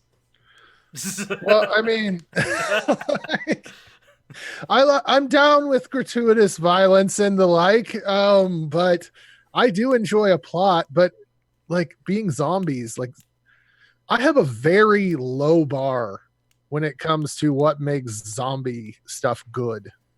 I enjoy just about anything that involves zombies. You'll probably enjoy it then. Okay. Like, it doesn't play with the idea of the zombie apocalypse as much as other shows and other things have done. It's more just about, like, the inter-character stuff, and even then, it mostly just, like, moves the plot along so we can get to the next action scene very quickly. But is it bad? No. It's a show that I've watched twice all the way through, and I would watch it a third time. Yeah, but maybe you just like bad things. I like you. Exactly. I'd say for me... oh, go on. Sorry. Oh, I was going to say, someone asked how many subs I'm currently at. I am at 3,935 subs. I was really hoping to get to 4,000 by tomorrow, but I don't think I'm going to make it. If you guys can sub to the Godless Iowan and you're on my channel and you haven't subbed to him already, go ahead and do that right now, please. That would be awesome. As far as plot lines for animes, this is going to bring in a total. I absolutely love Full Metal Alchemist Brotherhood. Absolutely love the Brotherhood series, and I liked Full Metal Alchemist the original as well. Like I really enjoy both of those. Brotherhood just seemed to hit me a little better. Did you watch Brotherhood after I had like highly recommended you and Snarky watch that? No, I've watched Brotherhood a long time Oh, so you'd ago. already seen it before. Okay. Yeah, getting Snarky into anime is going to be easier than getting Steve Anderson to, touch another man's penis. I think we can do it. Like I think Full Metal Alchemist Brotherhood we probably is like, could get Steven Anderson to do. Oh, you're talking about the anime. Never mind. Okay. yeah. I think that Brotherhood is a good way to introduce somebody to anime. Like if you want to introduce somebody into something that like it's not super fantastical, it brings in a lot of philosophical concepts, and they're not so over the head that you can't grasp them immediately. That has a good plot, that has good characters that are memorable. Like Alchemist hits all of the things. For me, show wise, Full Metal Alchemist Brotherhood is up there as one of my favorites. I've gone through the anime twice, and I've watched the original once. The original's like I agree with you. The original's a fun romp, but it doesn't compare to Brotherhood. No, the Brotherhood is so much darker. It's more just. It's amazing. I love it. I love it. Show wise, the other two that I would have to get into would be the Dragon Ball series, just from Dragon Ball all the way up to Super. That has left such a huge impact on my life and how I view how to pace narratives. Like, Yeah. I absolutely love that show, and I've gone through it multiple times. I've gone through all of Dragon Ball once. I've gone through Dragon Ball proper about 3 times. I've gone through Kai about twice, and I've gone through Super once. It is a show that I can return to over and over again, and it leads into a lot of really good discussions. And then the last show that I would put in, it's a bit of a shorter show, and it's a tie. It's a tie between 2 shows, and I hate that it's a tie. But the 2 shows that it's a tie on would be Kill la Kill and Madoka Magica. So, and both for kind of the same reasons. Kill la Kill starts out as if it will never develop a plot, and it develops one of the best plots that I've seen in recent anime, and has some of the best choreographed fights and some of the best characters. In fact, actually, fun fact, my original intro, the blue and white background that was in my original intro still is actually a cutout version of Hinoji Academy from Kill la Kill. So fun fact for anybody who's never noticed that I had a cutout version of Hinoji Academy in my show for a year, that's been there the whole time. And then, go on. Sorry, not trying to cut in, but someone mentioned a show. They called it Death Eater, but it's Soul Eater. Soul Eater. Soul Eater is a really good show too. I really enjoy that one. Go ahead. I haven't seen all of Soul Eater yet, but what I have seen, I've enjoyed, which is like 1 episode. The reason that I would say Madoka Magica is the other one. Ironically, Kill la Kill and Madoka Magica are both magical girl animes, technically, in structure, but they both undermine the idea of what a magical girl anime is so much, because I can't stand magical girl animes. I think that a lot of times they're very fluff, and I'm not a big fan of that. But Madoka is one of the darkest explorations into anime that I have seen, and the way, well, not the darkest that I've seen, but one of the darkest in that genre that I've seen. And it It's very, very insidious with how it goes about it. So for those who haven't seen Madoka Magica, the first 2 episodes are very light and fluffy. It's fucking lying to you. And I'm not going to spoil anything from that, but the first 2 episodes of Madoka Magica are a goddamn lie. And when you realize it's lying to you, you realize very hard, very fast, and the show even removes its opening and ending title sequence and replaces them with the ones that were supposed to be there the whole time to let you know that it was lying to you.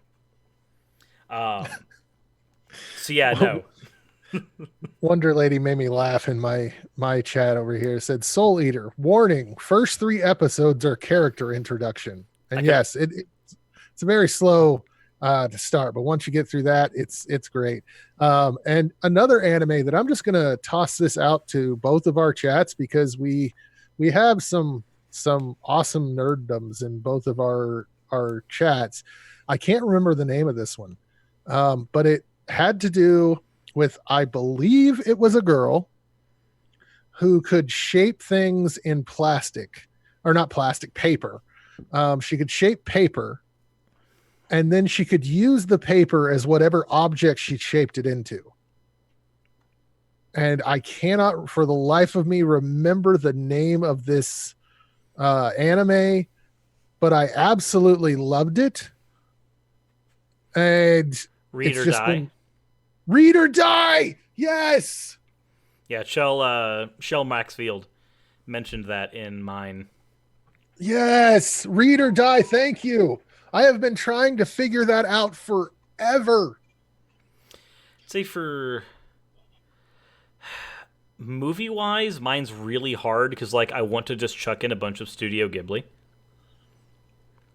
But I think I'll stick with one Studio Ghibli film, and that's going to be Kiki's Delivery. Well, I'll do 2 Studio Ghibli films.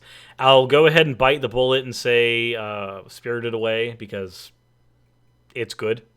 After that, Kiki's Delivery Service. I have a cat named Gigi, so if you didn't get it, see, Kiki's Delivery, that's one of those that I can't get into. I can't get into Kiki's Delivery Service, and I know that it's beloved, but it's just one that's never stuck with me. fair. I'd say my last one, and this is a recent addition, and I'm so glad that it happened. If you have not seen the Dragon Ball Broly movie that just came out, like literally within this last month, oh my lord. That is one of the best anime films and one of the best love letters to the Dragon Ball series I have ever seen. Like, Awesome. they took the original idea for Broly and said, this is horrible. They threw it out the window. Retold the entire story within the realm of Super, with all the characters that are needed, because luckily in Dragon Ball Super, Frieza is alive again. And Frieza ties in very importantly to Broly. So having Frieza alive for Broly really freaking works. They also do a lot of things like exploring Goku's relationship with his dad, which was not a thing that was ever really truly explored very well before. We actually get scenes showing Goku's mom. We also get to see how Frieza interacted with the Saiyans when she, goddammit, freaking effeminate alien. When Frieza first started interacting with the Saiyans, like literally you see the first time Frieza sees any of the Saiyans in the film. And I don't want to spoil how the film ends, but it doesn't just bring in Broly and then kill him and then say it's done. Broly becomes very important. And Broly is not a villain, by the way. That's another good thing, is they didn't just make him a raging monster villain. Broly's a fucking character. Like, we really gave this person their answer's worth. Frustrated Atheist asked in your chat if we could have any mythological beast as a pet, what would it be and why? I'm going to go ahead and go with the Vaporeon. I'm going to go. Pokemon has a mythos. Yes, it does. Yes. So we've see no one donated that $50. We could have been done with the Pokemon chat, or those Cirrus would still bring it up. Who am I kidding? But as far as like a Cerberus, fuck yeah. Ooh. Cerberus would be awesome. A good 3-headed doggo. Yes, exactly. We have another one from Devon Tree Climber, and it's like one that Oz posited before. Do you think that religion plays a constructive role in society, or would the world be better without it? And I think I'd have to revert to my original answer from before. It has historically had a constructive role in society, because when you're formulating society and you don't have the backbone of something like a government, the only societal structure that you have left is a religious one, and classically we've seen that has been necessary to be backbones for societies for years. I don't know if it is necessary now. I want to say that it's not. So historically, yes, it has had a very constructive role, even if violent, even if negative, for all the same reasons that governments have that. Would the world be better without it? Now, probably. Yeah, now definitely. I would say almost definitely it would be better now. Like, we still have ancient religions fighting over the same plot of land right now, and it's just... You shouldn't have even said plot of land. There's fighting over the same plot. It's just take religion and call it a fandom, and you have fandoms fighting over the plot. That's all it is. That's all it is. Exactly. You've got the Star Wars Legends crew and the Star Wars Disney canon crew, and they're fighting each other because each of them says that they own the rights to be the true Star Wars fandom. Now replace true Star Wars fandom with Israel, and replace the other two with monotheisms, and the joke wrote itself. The Star Wars fandom, it's really easy. The Disney crew are wrong. The Legends, much better. Much better. KOTOR, Darth Bane series. They got, like, Darth Bane isn't canon anymore. Yes, he is. Darth Bane is actually canon still. I thought they said he wasn't canon. No. So what's happened is that the events of the Darth Bane trilogy are not canon, but Darth Bane as a character is canon, because when Disney bought out Star Wars, they had to move the last season of Clone Wars over to Netflix in order to keep it within their framework, because Cartoon Network couldn't hold it anymore. And Darth Bane appears in Clone Wars. Okay, so he's technically a part of canon, but all the events is not part of canon. Like, I would argue that Darth Bane as a character is canon to the new series. And I would argue that the things they would have to keep his Orbalisk armor, and they would probably have to keep his lightsaber, and those are the two things they would have to keep most, because those are two things that were very indicative of his character and his upbringing. You can change a lot of the stuff about him. Are the events of Star Wars Knight of the Old Republic, are those still canon? Yes and no, for the same reasons. So, Darth Revan Revan as a character is canon, and the fact that he defected back and forth between light and dark is considered canon. But the nitty-gritty details, like the Mandalorian War and all that stuff, is not canon yet. The only reason we know that Revan is canon is because it's been confirmed that the Kyber crystal that Kylo Ren uses in his lightsaber was actually appropriated. It was Revan's crystal that he appropriated that survived throughout the years. So we know that Revan is a canon character because Kylo can't have Revan's crystal without Revan existing. But just like with Bane, even though we have an echo of that character in the current story, we don't actually have any knowledge over what they happened. It's like freaking... you've read the Quran, right? Yes. It's like how the Quran begins by saying, do you not remember Adam? Do you not remember Moses? Do you not remember... Like, the Quran beginning like that, it's like the Bible is Star Wars Legends and the Quran is the Disney canon for Star Wars, saying, "Do you not remember Darth Bane? Do you not remember Darth Revan?" And people are saying you've removed the canon, so how can we remember other than the name? Basically, And I've got a few people, hashtag Heathen and Wonder Lady, saying they're Trekkies. I'm a total Trekkie. he has a batleth. Of course, he's a Trekkie. Yes, I am a super Trekkie. Like if I'm more of a Trekkie than I am a Star Trek fan or Star Wars fan. But at the same time, with Star Trek, like the new movies, it's not Trek. There's no Trek to it. Like it fails. I can't do it. I can say they're good movies by themselves, but I can't say they're good movies as Star Trek movies. I'm dogmatic on this. We have a question from Hydrolife. Do you have a favorite philosophy book? If so, which one? For me, it's the Enchiridion of Epictetus, or the Handbook of Epictetus. For me, I have not read a single philosophy book. Well, aren't you special? I haven't watched TV in 20 years. For me, it's mainly anytime I have a question about philosophy, I dive into the SEP or IEP, and then I study the scholars that have made arguments on certain points in philosophy. So I've done a crap ton of research into it and still have not fully read a single book on philosophy. So, yeah, no, I guess that makes me weird. Yes, you are weird. But everyone knew that. That's not news. Skipping past that because we've done that question to death. One from Thimblevinter.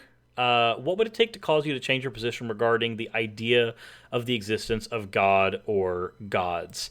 So for me, I'm going to go ahead and just take Matt Dillahunty's answer because I think it's the best one. Any god who is sufficiently powerful or omniscient enough to warrant worship knows the answer to that better than I do. Ditto. Yeah. Yep. Got one. I don't have to know the answer. A supposed god would know the answer. Got one from Esme. That's actually that's the same question. Got one from Letroon. What would you suggest to someone suffering with their issue but unable to change their situation? Just general advice so it may be as helpful as many people as possible. The best thing I can say is to develop healthy coping mechanisms. So, for instance, you find yourself in a country that you can't leave. Adapting to the society around you might be the most healthy coping mechanism for that. You find yourself with anxiety. Like, for instance, I have depression and anxiety. I can't change that.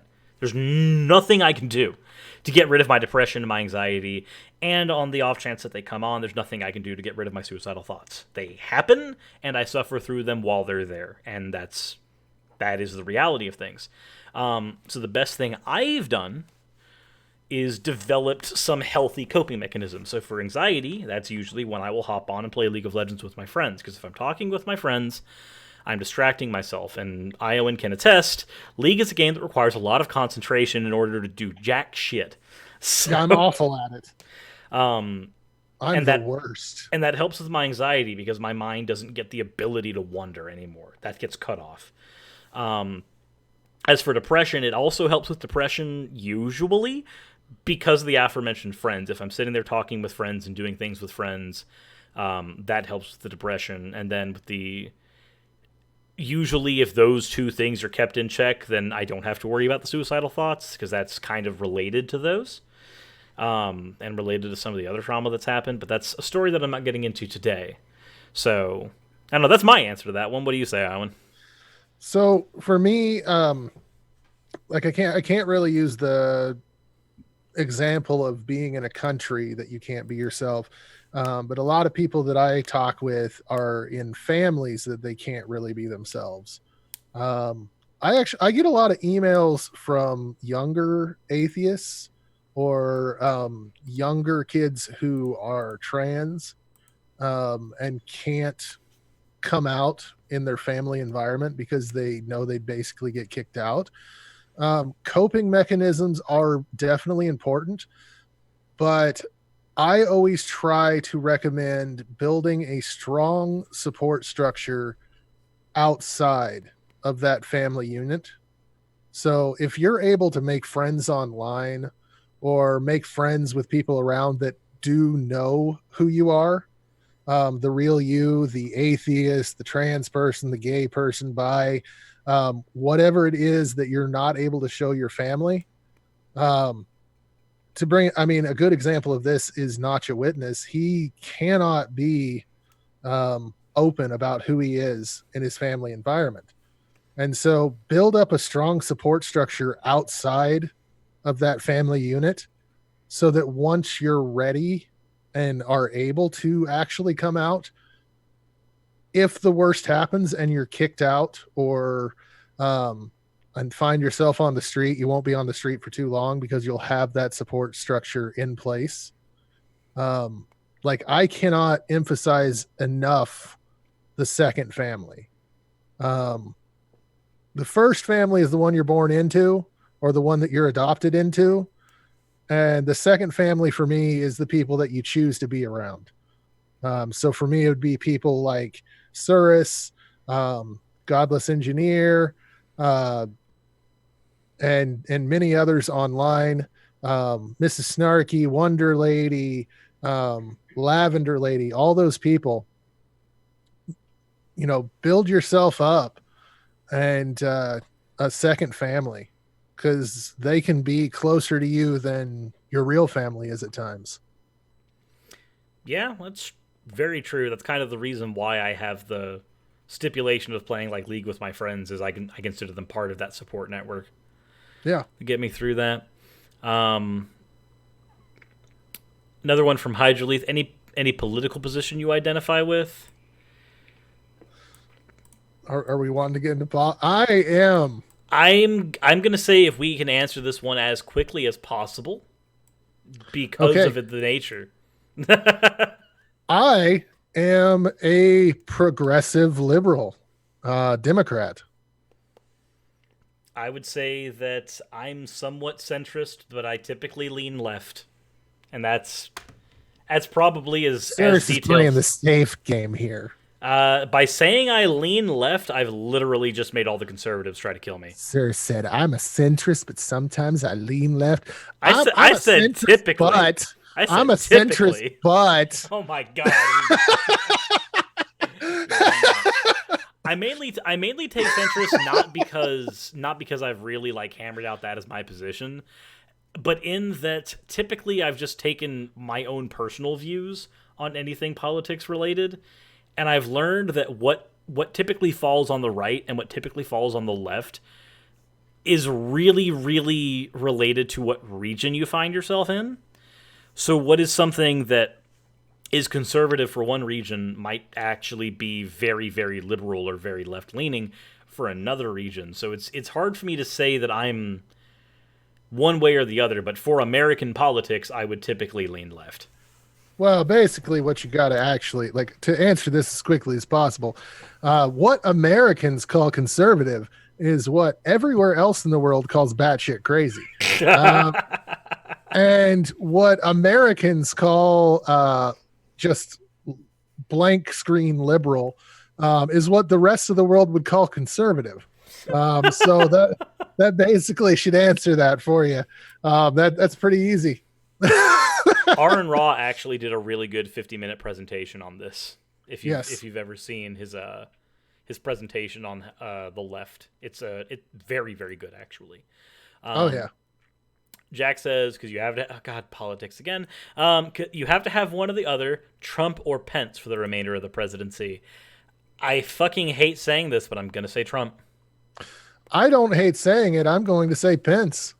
Because if Trump was removed, Pence is a placeholder. He's a placeholder? Well, actually, you know what? Actually, hold on. I'm going to have to say Pence now, because the one thing that I was scared of Pence for would be him fucking over our education system and trying to add in the Bible into our education system. And Trump just fucking did that. Oh, yeah. So, no, I'll just take Pence. And like I said, if Trump's removed, Pence is a placeholder for the next however often the Republicans would be scared shitless. They wouldn't want him to do anything that would rock the boat any more than has already happened. And they would just try to safely get to the next election and try to make people forget that Trump Pence ever happened. Fair. We have one from Fimbleventer. What misrepresentation of your own personal positions do you find most infuriating when debating or responding to claims? Mine is that objective morality must always have an ultimate fucking objective standard. I do not say that. I will never say that. And any time that somebody says that that has to be the case and that I have to hold that position, shut the fuck up. Oh, Cyrus, that bothers me. But that bothers me. Like, what really gets me and pisses me off the most is you were never really a Christian. Yeah, that's not a fun one to deal with at all. You were never really and see, if you had just prayed harder, if you had just fasted more, if you were just in the right denomination. Yeah, if you were in the right denomination for you, it would have worked. No. That's like saying, I'm going to go ahead and replace some words here, because this is a thing I like doing for arguments to show when an argument's fucking stupid. You were never you didn't really give being straight a good enough chance. You just weren't with the right guy. If you were with the right guy, then you would have never become a lesbian. Oh, I know people that would use that argument, though. I understand what you're saying. Yeah, it's just as awful. I mean, but Dinabotful Steve actually does not disagree with me on that, because me and him have had this conversation on this very topic, and he does not disagree with me on this. So take that for what you will, but I've personally had this conversation with him myself. So philosophically there's more that me and Steve agree on than not. Which is awkward in some situations. But so no, I don't think that he would disagree with me on that, because I've had that conversation with him personally. Trickster says religion's had a notable impact on art and science over humanity's history. That being said, what do you imagine a world would be like had a religion never existed? Do you think we'd be more or less advanced than we are today? I'm going to go ahead and bite the bullet and say we would probably be less advanced, because historically, religion hasn't just had impact on science and art. Christianity on the whole, actually, they did the first fundings for the first universities that we actually had higher education in. And even though we've secularized that system now and made it to where we don't have all of that religious influence, so it's an arguably better system now, they still stemmed from that. So it's hard for me to say that we would be in a better place had it never existed, because I think that a lot of the underlying fundamentals that led us here were on that foundation. I think maybe true up to a certain point. I think that if Renaissance ideas had really taken hold and religion had ended at that point, we'd be close to Star Trek. That's my hopes. I would like to live in a world like, so if anybody's read the Dragon Riders of Pern series, one of the first things that's mentioned in there is that their society developed past the need for religion and past the need for gods. And I would like to see society develop to that point. But if the question is going to be one on, where would we be? Where would we be given these historical circumstances? Then I don't see us advancing further. Although we do find ourselves in an awkward situation, where right now a lot of stem cell research and other items of note are actually inhibited by religion. Yeah. I prefer the Klingon version where they killed their gods. Yes. Yeah, no, it's paradoxical because like from 500 years ago on, you've got religion being one of the benefactors of higher education, but now we live in a world where it is so powerfully against proper higher education in so many cases that I find it being problematic. So right now my answer is that, but if you ask me 300 years from now, given that amount of time, my answer might change. Now this is assuming you can find a way to keep me alive that long. If somebody does that, please let me know. Keep him alive forever. I wouldn't want to live forever. That would be awful. We've got... Hold on. You're going to have to carry the show for just a little bit.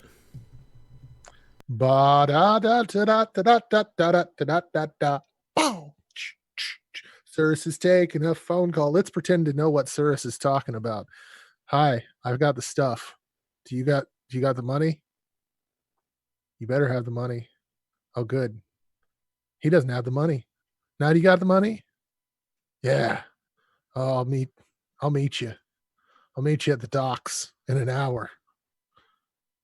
You bring the money. I got the stuff. So thank you, chat, for supporting me over the last couple hours. This has been awesome. The amount of super chats and donations that's come through. You guys rock. And love you all. Sorry, Pam gave me a call asking what I wanted from Arby's, and I love you, Iowan, but I'm a fat kid, and when I have the choice of determining what food I want to eat, that takes priority.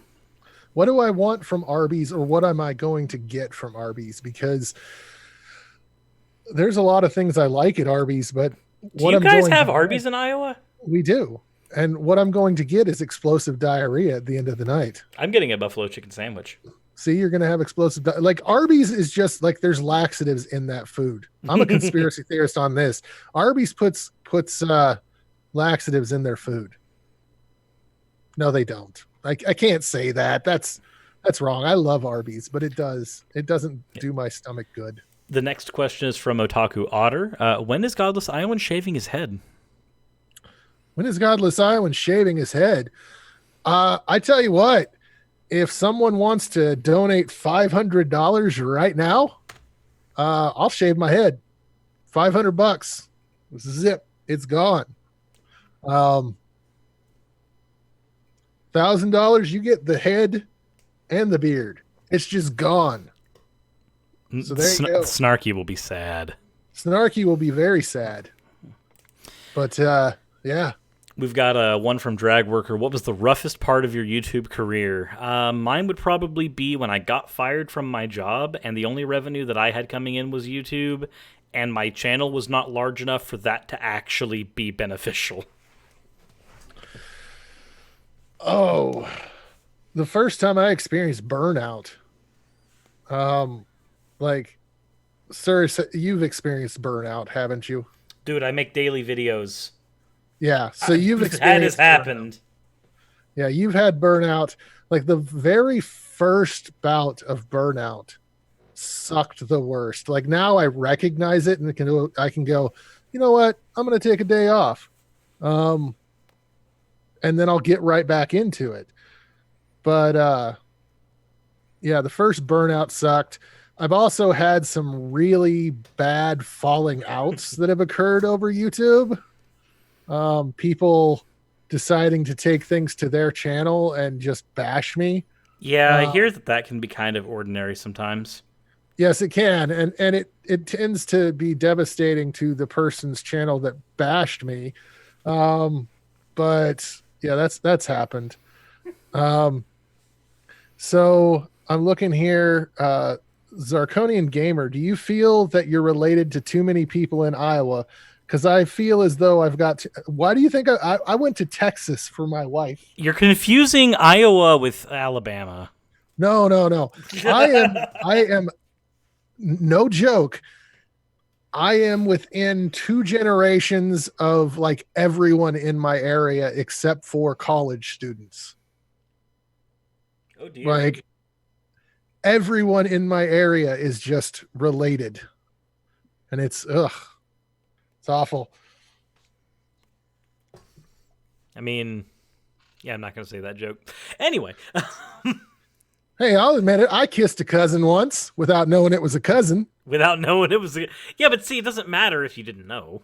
Look, you know what's messed up? It's not hot if you didn't know. Look, new girl moved into town. I was like, hey, this one I can't be related to. Oh, no, she's my great aunt's niece. So we were related. And it's like, God damn it. And we found that out, and we both felt weird about the kiss. And yeah, we were young. It wasn't like tongues or anything, but it was, yeah. My first kiss was with tongue. That was weird. Are you okay, Iowan? Yes. Crystal Ignition has a question. Can religion ever truly be gone? If everyone stopped believing it, it could, but would. I don't think it ever will be. I don't think it ever will be either. I think Paulogia has made the case before as well that it's never really going to be gone, but all we can do is try to minimize things. Mm-hmm. And that's probably the fact of the matter. Oh, God damn it, motherfuck shit. This next question. It's another one from Crystal Ignition. And it's how long before there was a doujin of you and Ocean having a hammer fight?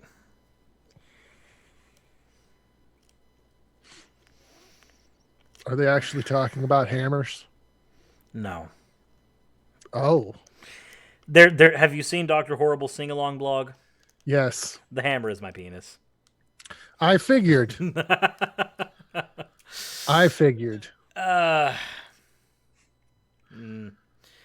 So the answer to that is all it takes is one fucked up mind. Gaelic, stop! Stop it! Gaelic Knox. No. Bad. You got this. Bad. Stop. Pons said in response to that it would be called making a splash.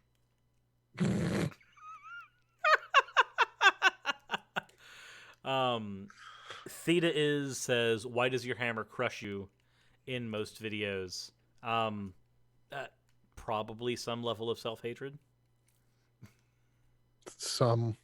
Robert Madwell asked in my chat, does Ocean really believe that shit? I wonder. Yes, he does. And he's actually gone over his justifications for that many a time live.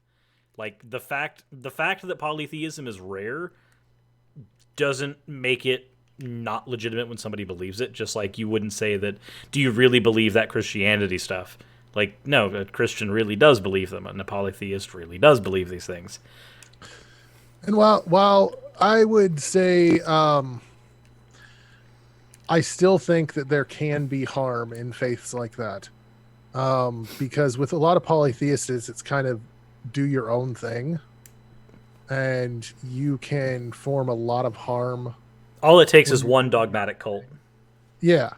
I do want to say that I was wrong about Ocean. Ocean is a nice guy. I still lovingly call him a smug bastard. But he calls me a smug bastard as well. But Ocean's a good guy. I don't believe in the same things as he does. I do think that some of it's a little strange, but that's him. So I also don't see him trying to force his beliefs on anyone. So no, and I also know some of the history, but behind the group that he's in, because I know that there was one point where it started to get dogmatic, and they literally just like grabbed a bunch of people that didn't agree with that and split off and said, we don't like that shit. Yeah. So like, no, if you want an example of a respectable theist or a respectable polytheist, Ocean would literally be like the go-to there. Theta has another question, and it is, what are your opinions on hypnosis?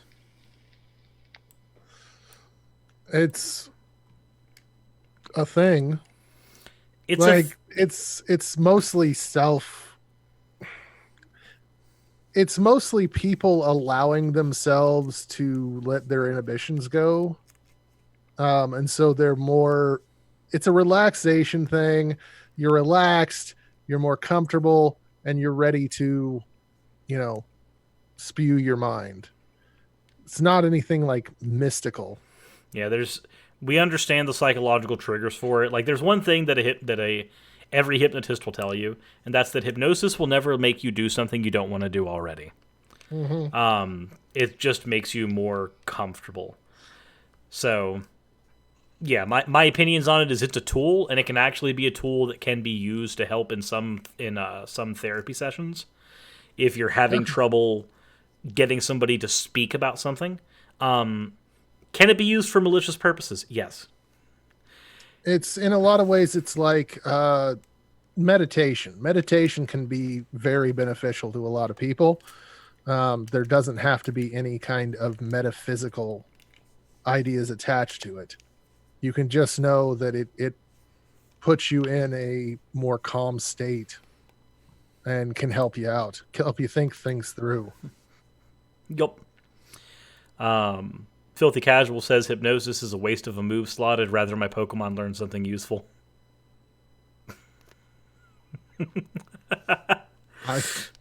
We're back to Pokemon, people. It always comes back to... I have eeveelutions behind me. What do you expect? The guy that has eeveelutions and anime posters behind him when talking. It's like, oh, let's have a conversation talking about a really serious subject matter. Also, waifus. So, just... That's always going to be there. I remember one time my waifu really bothered me.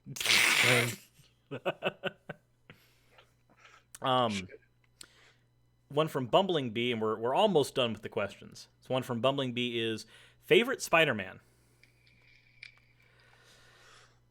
Are we talking movies, comics, any favorite Spider-Man? Let's answer it two ways. Favorite person to don the Spider-Man costume.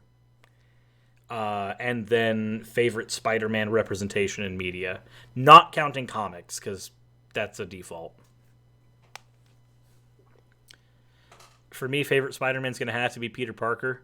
I don't know enough about the Spider-Man from the Noir or the 2099 or 2088 universe, and I don't. You were right, 2099. And I don't care for Miles Morales. Miles Morales he was written to just be placeholder Peter Parker in the comics. Like, I understand that Into the Spider-Verse did him justice and fixed a lot of problems with his characters, but as I have not seen Into the Spider-Verse, and that's only one representation of that character at all, Peter Parker's going to have to be my default, because I don't know enough about the other Spider-Men. Actually, wait, no. Let me rephrase that. There is one version, Superior Spider-Man. Superior. Doc Ock Spider-Man. Sorry, when Dr. Octopus became Spider-Man. Pissed off so many people with that. Like, Doc Ock is like blasphemy in the Spider-Man universe of him being Spider-Man, but I loved that story arc way too much. I loved that story arc too. I also loved Spider-Man 2099. I really liked that, but yeah, I've got to go with Peter Parker and the Amazing Spider-Man. And then media representation. Which one would you go for? Oh, media. It's got to be I loved the cartoon from the 90s. That's going to have to be mine as well. Because the Spider-Man cartoon from the 90s feels like what would happen if the Marvel Cinematic Universe existed in cartoon form. Yes. That's exactly. Like Dinobot feels like Doc Ock became Spider-Man. Yes, there's a point where Doc Ock replaced his consciousness in Peter's body and took over, and then wanted to wreak havoc. And then Peter's consciousness, like, enough of it was there to give him his memories and show him why he became Spider-Man. So Doc Ock said that he couldn't become a villain. He would just try to become a better Spider-Man than Peter Parker ever did. And it was a very good series. Like, there's a point in it where the Green Goblin starts to take over the town, and because Green Goblin and Doc Ock have had personal dealings in the past, he, like, finds out that it's been Doc Ock the whole time by just like stalking him and watching the things he does and notices that they're not the things that Peter does. And so the confrontation between those two is really fucking good. Mm-hmm. And then it leads into Goblin City, which is its own thing. So in your chat, Frustrated had a really good question. Sure. What is it? What is y'all's favorite video that y'all have personally done?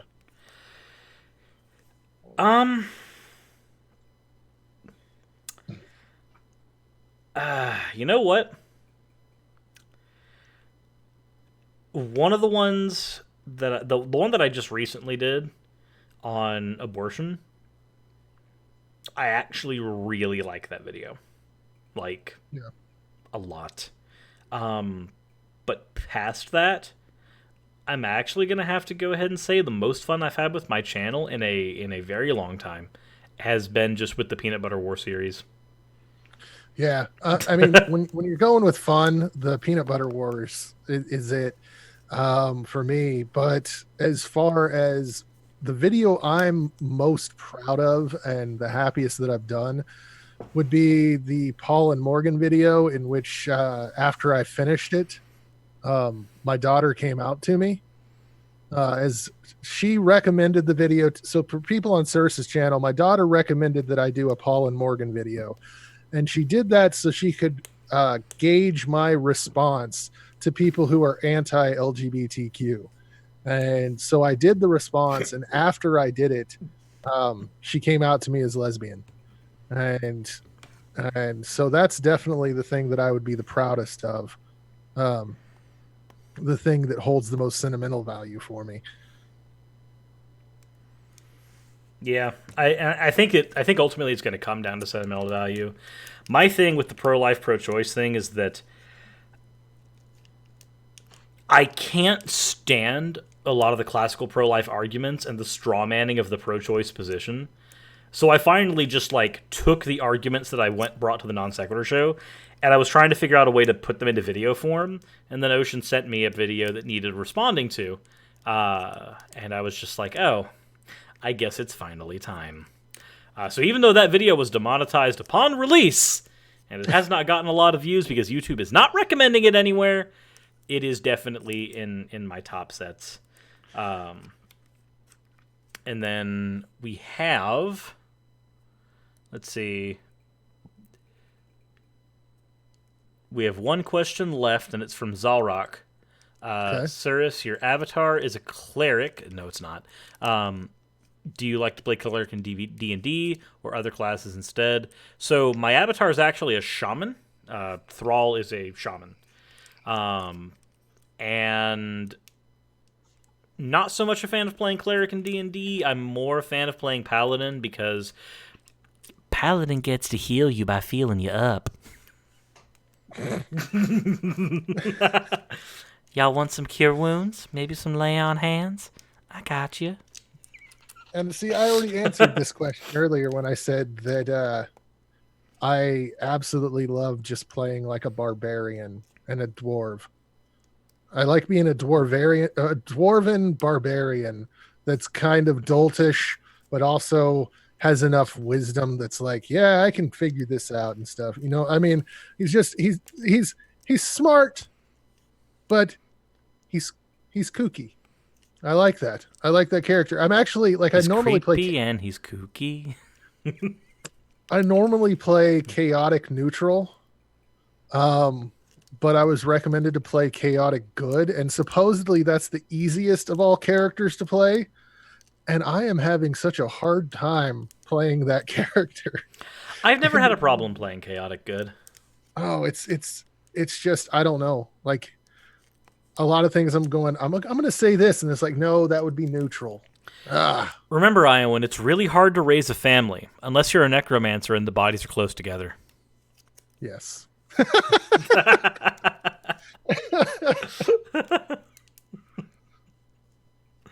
So that gets through all the questions that we had in the Q&A section. Awesome. It took us 2 hours. I know, it took us almost 2.5 hours. We're rocking this. So where are we sitting on your thing? Well, as far as the GoFundMe, let me pull that up.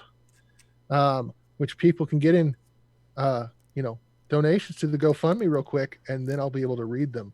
But we're at 570 on the GoFundMe, and I have probably received about $200 in super chats and various other donations throughout the night, whether that be PayPal or other that I. They donated to your Pornhub Live account. I know. Yes, they donated to my Pornhub Live account, which is just me petting my face in a seductive manner. Well, I would have hoped that we could have hit the 1,000 mark, but I think we got a pretty good amount. Yeah, we did. And I'll still be running this fundraiser for probably at least another week.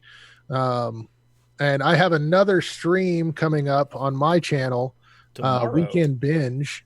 No, it's actually in about an hour and a half on my channel. Yeah, Weekend Binge, where I go through the top 5 videos that I enjoyed most. And this one is going, I mean, I've already been talking. I also have tomorrow a 8-hour live stream for my 1-year anniversary on YouTube. So hopefully Cirrus will join in. I will join in for a little bit of that, yes. Well, not the whole time. No one can take enough of Cirrus for 8 hours. Actually, there are some that can take me for 8 hours. I'm kidding. And I don't know what animation Gaelic Knox is saying. Don't tempt me into making that an animation. I want you to make whatever it was an animation. Whatever it was. I loved your animated video where you did Cirrus's song. Oh, that was amazing.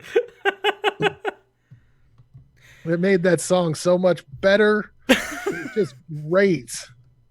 It was so cringy. Oh, it was amazing. There was no cringe to it. It was just a beautiful video. It was just a beautiful video. Yes. I don't know if you understand the definition of beautiful video, but sure, we'll go with that. Also, maybe I'm not that tall. God damn it, shut up. Maybe I'm not that smart. That's true. Let me drive a van into your heart. Only if the impact kills you. Let me drive a van into your heart. So Monse Wrath asked what video got demonetized. It's called Ashton Birdie Was Never Pro-Choice. That is the actual name of that video that you're looking for. The one that was demonetized as soon as it came out. I very rarely get videos demonetized as soon as they came out, but this one, YouTube hit it and they have never... They are not remonetizing it. I have zero hope that they're going to do that. Some things never make any sense. My last Jacob Pando video is demonetized, and I put it in for review, and it was manually reviewed as should not be monetized. Yeah, well, it's Pando. Yeah. That said, I think that we're probably going to be wrapping up here since we are done with all the questions. And yes. It's been 2.5 hours, and I can only handle so much of this guy. I have been done with Cirrus for like an hour. That's not what you said when I was at your house. Well, I mean, when you're at my house, you have all the dangly bits that kittens. Wait, you mean like these dangly bits? Yes, like that dangly bit. This dangly bit right here. The dangly bit is the hammer. That's the dangly bit. Perfect timing, too, because as we're hopping off the stream, Pam is home. Awesome.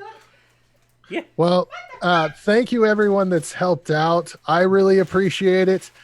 On my side of things, I actually have a tagline, and that is, don't panic. Remember, folks, you're not alone. Oh.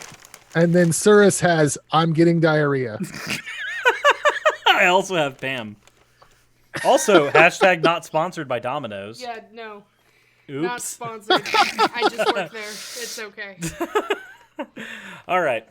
So, Hope you guys enjoyed the stream. Please, if you have not donated to Godless Iowan already in order to help him get his vehicle situation finagled and figured out, do it, because he's a great person. Yes. Survey said that was a lie. I'm kidding. That is true. And I now only need 57 subs in the next, 4 hours. But Iowan, aren't get- you a sub? Sometimes. Fucking burn! All right. What's wrong with that? Anyway. Hope you guys enjoyed the broadcast. Thank you all for submitting any and all of your questions that you submitted into Discord. Thank you for the live questions as well. Hope you guys will join us for the next thing that we do together, which will be me appearing on his channel. It's logic and butt stuff. Logic and butt stuff. Yes. So hope you guys enjoy. I will see you guys on Monday on my channel, but I will see you guys tomorrow on Godless Iowan's channel. So, insert end of video tagline here.